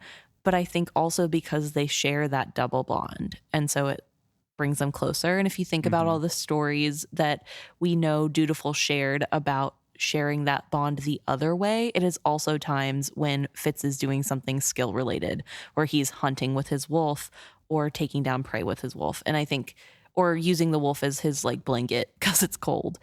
And I think that's really interesting too, that it goes both ways of sort of that like connection through wit and skill. So he skills out, connects with Dutiful here, and Dutiful is on a hunting trail following his companion, and the cat is following that companion. Try as I might, I could not keep up with her. I could not even catch a glimpse of her. I knew of her passage by her scent hanging in the night air. My cat followed her, but I was not swift enough. Wait, I called to them. Wait for you to ruin the night's hunting? No, I shall not wait. You shall make haste and do so silently. Have you learned nothing of me? Lightfoot am I, and night friend, and shadow stalker. Be you so, and come to share the night with me. I hurried after her, drunk with the night in her presence, drawn irresistibly as a moth is drawn to a candle. Her eyes were green, I knew, for she had told me, and her long tresses were black. I longed to touch her, but she was elusive and taunting, always ahead of me, never revealing herself to my eyes, let alone my touch. I could only run after her through the night, the breath rasping in my chest as she flew before me. I did not complain. I would prove myself worthy of her and win her. But my heart was thundering and my breath burning in my lungs. I crested the top of a hill and stopped for breath. Before me spread the vista of a river valley. The moon hovered round in yellow. Had we come so far in one night's hunting? Far below me, the walls of Gaelton were a dark huddle of stone on the river bank. A few isolated lights still shone yellow in the windows of the keep. I wonder who burned the candles while the rest of the household slumbered. So this is saying that the prince ran away and has been running, basically, to Gaelton since he disappeared. Yeah. And just him and his cat, and Paladine is kind of guiding him away. And the prince thinks that this is a woman companion who is leading him away. She's like, do you long to sleep in, a stuffy room? The night and the nature is beautiful. Stay out here, hunt with me, prove yourself, learn to be one with me, think as I do, move as I do, or lose me forever. So this is also part of their plan, as we mentioned before, to get no boundaries between the cat and the prince. They're trying to make the prince a little bit more wild. Yes. Like, don't go inside the room, stay and hunt, be of the night. Yes. Sort of breaking down what little natural walls he has built up. Right. To make it easier for him to be sucked into the cat and vice versa. Yeah. It's really actually horrible that they're doing this, because it does go so far against what Old Blood believe and how. Yeah, they're grooming him right now. Yeah. It's horrible. It's like genuinely bad. And I feel bad for the cat too, because the cat also has no idea what's going on. Right. I mean, to some extent the cat understands, but I think maybe not fully at this point. Mm-hmm. Whatever the case, all bad. It's not great. And seeing that, knowing what's going to happen makes it worse. But first-time readers do get this sort of weird sense of, wait, who is this woman? Right. Yeah. Where did she come from? On?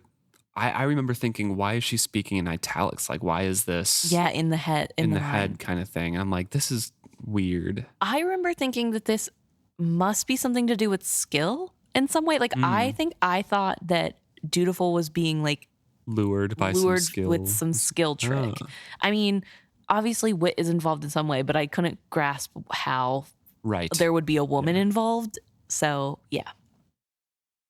I started to go after her. My thoughts snagged on something, delaying me. There was something I must do right now, something I must tell someone right now. Startled, I halted where I stood. The thought divided me. Part of me had to go, had to hunt at her heels before she left me behind. But another part of me stood still. I must tell him now, right now. I peeled myself free, separating while holding on to the knowledge I had gained. It flickered in my grasp, threatening to become the nonsense of a fading dream. I gripped the thought, letting all else fade. Hold it, say it out loud, cling to the word. And Fitz wakes up, saying, Gaelton, sitting upright in his bed. I lurched from my bed and began a patting search of the invisible walls. Gaelton, I said aloud, lest the words slip from my grasp. Prince Dutiful hunts near Gaelton. So he didn't need 2 days after all. Yeah, his skill headache has returned, of course. Right. But he's clinging on to that and going immediately back to Chade's room. Right. And we do know that the skill headache is from his broken skull injury. That's not like a withdrawal symptom or whatever. It might be similar to what Chade says in this from the scrolls as well, that there is kind of initial like tension between being containing yourself and unfurling your mind. Yes. Maybe there is some headache to that, but the fracture is what really drives it home. Because when he's healed, it kind of goes away. Yeah, I don't think he really struggles with it anymore. But it is so interesting that a fracture in the skull only hurts him whenever he skills, which makes me feel like his brain must swell or something when he's doing skilling. Something. Who knows? But either way. That's the end of the chapter right there. So Fitz manages to skill twice in this chapter. We hear Thick's music a few times. And not to say I told you so, but I told you so from Chade, because if he would have taken Elf Bark, he would not have gotten that information. Right. Yeah. So he wouldn't have been able to skill. as awful as it is to force Fitz to struggle through a headache, he would not have learned where the prince was. Mm-hmm. Also, like, isn't there Tylenol? Like the only thing that stops a headache is elf bark? Come on. Right, I know. But I think they use it dually because it also deadens his skill ability and just makes everything a lot more tolerable because you're just way too connected. And when you just skilled, as we talked about, your senses are heightened. So if you have a headache, that is heightened. Fair. And I guess maybe to that end, maybe that's why it hurts so bad whenever he is awakened to the skill, because he can actually sense that pain, and normally he's just numb to it because he's used to the pain of the fracture, whatever it does to his head. Who knows? But yeah, it's a long chapter this time. Yeah, last one was too. Yeah, lots to get through. It's a lot of plot's moving now. Yeah, a lot of like intricate plot lines happening. This one also had a lot of character moments, though. Yeah, a lot of relationship kind of exploration. Mm-hmm. A lot of magic. Yeah, and a lot of magic. 2 kinds. Yeah. 3 kinds, actually. They talk about the wit, skill, and hedge magic. Yeah. So lots. Big chapter. It is. Thank you very much for following us for the whole thing. If you have thoughts on this, please let us know at isfitshappy@gmail.com, or you can message us on any social media, isfitshappy, at Facebook, Threads, Instagram, Blue Sky, YouTube, Reddit, and wherever else you Google is Fitz happy and we happen to be. I don't remember anymore. Leave us a comment and we will read them for sure, and probably talk about them on the show in the upcoming section. Thank you so much for tuning in. See you next week.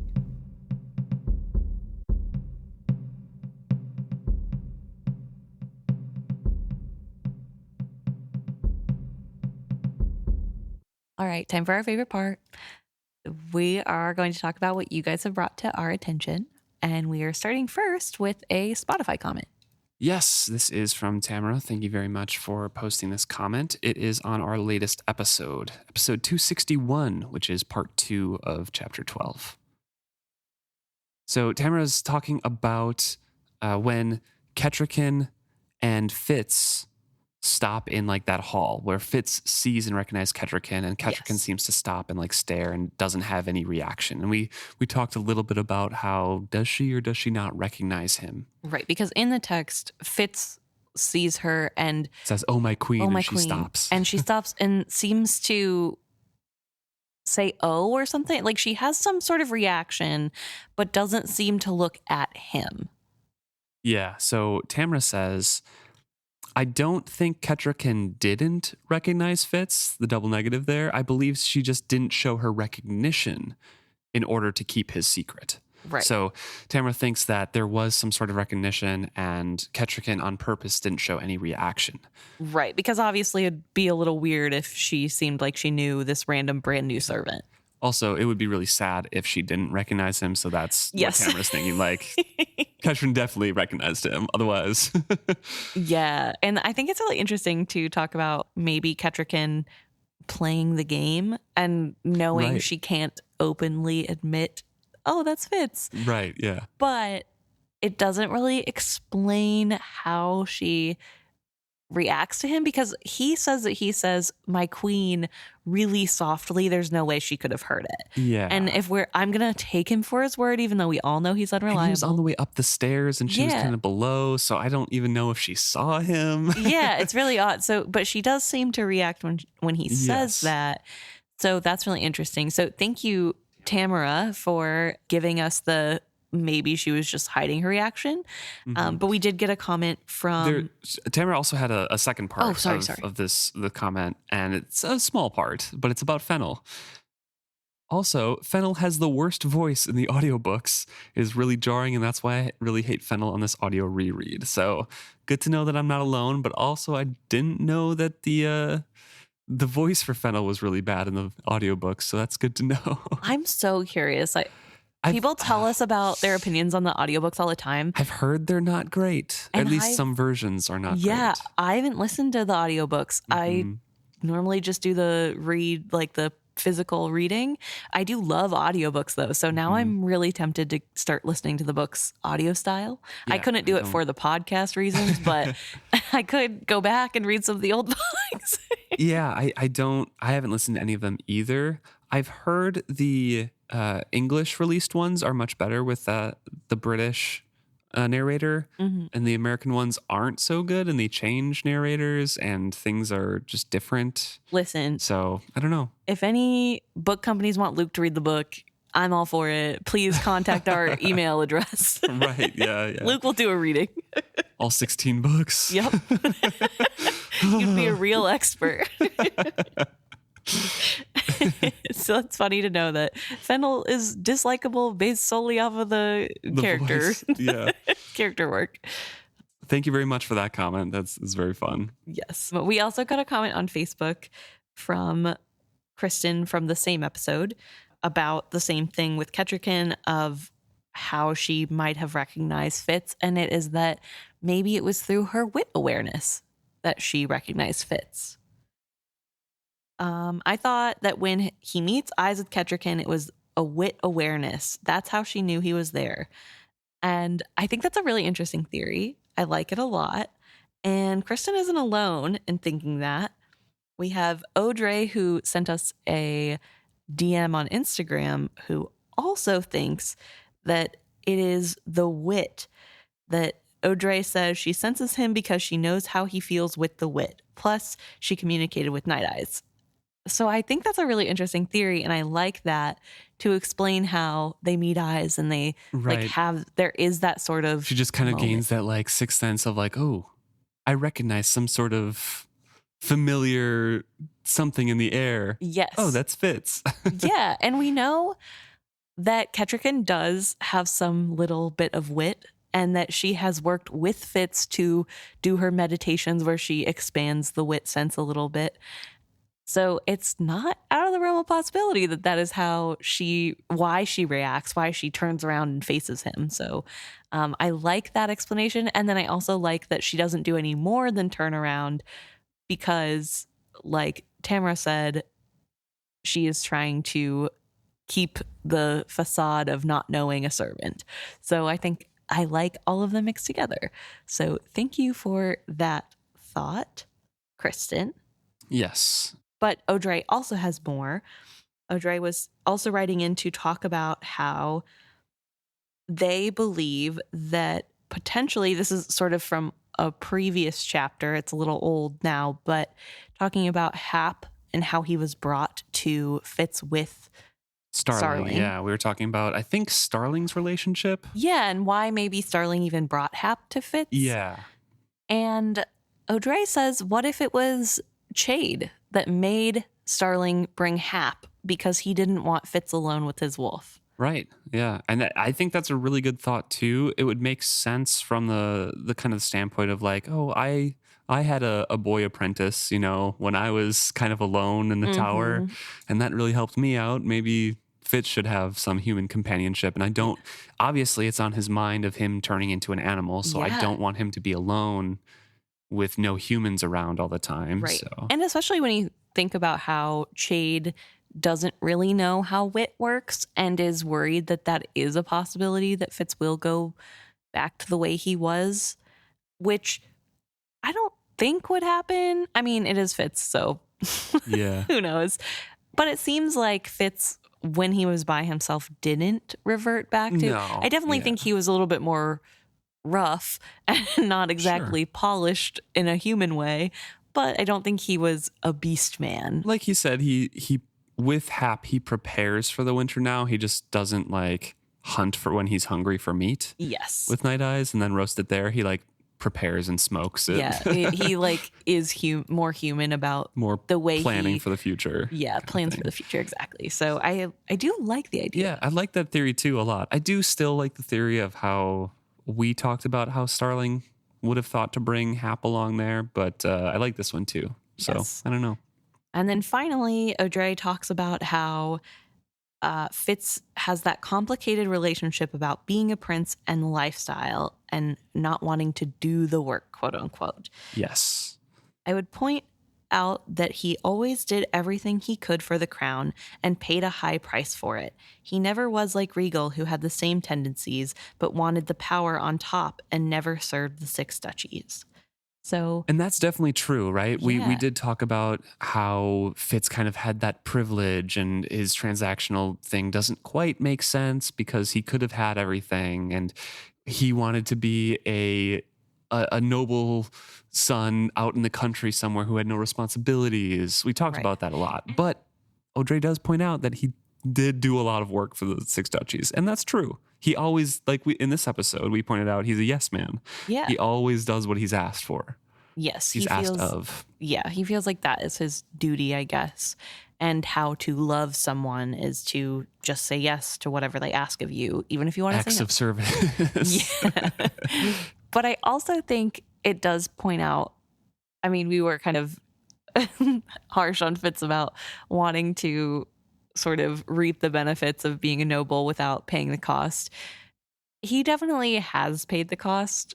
And I think that there is no real version of being a noble without paying a cost to be there, right? Yeah. Like court life, court intrigue is still happening even to the lower nobles, less so, but it is still a thing. And so I think more so I'm interested in that he's coming back and does have a problem being seen as a servant.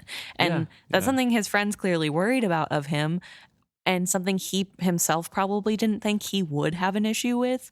But I think it does bother him to be in his home and be treated lesser than. Right. And I think that's a really interesting thing to have him go through from Hobb's writing style. I think it's really fun to get to see that with him of like, it's okay, always in the background too. It's never like a upfront kind of thing. It's just like a concerned look or searching gaze. But it is something that he is struggling with. It's sort of not what he thought it would be. It isn't as easy. And I think that is a really interesting thing to touch on. Yeah, for sure. Thank you very much for the comment. And thank you for everybody who has sent in messages to us and replied to our questions and replied to our inane theories with theories of your own. We love reading everything that you guys send us. Yes, it's really fun. I know I talk a lot and I do a lot of yapping and have a lot of theories. So it's always fun whenever you guys join in and want to add more tinfoil to my hat. So thank you. We appreciate it. And we will see what you have to say next week.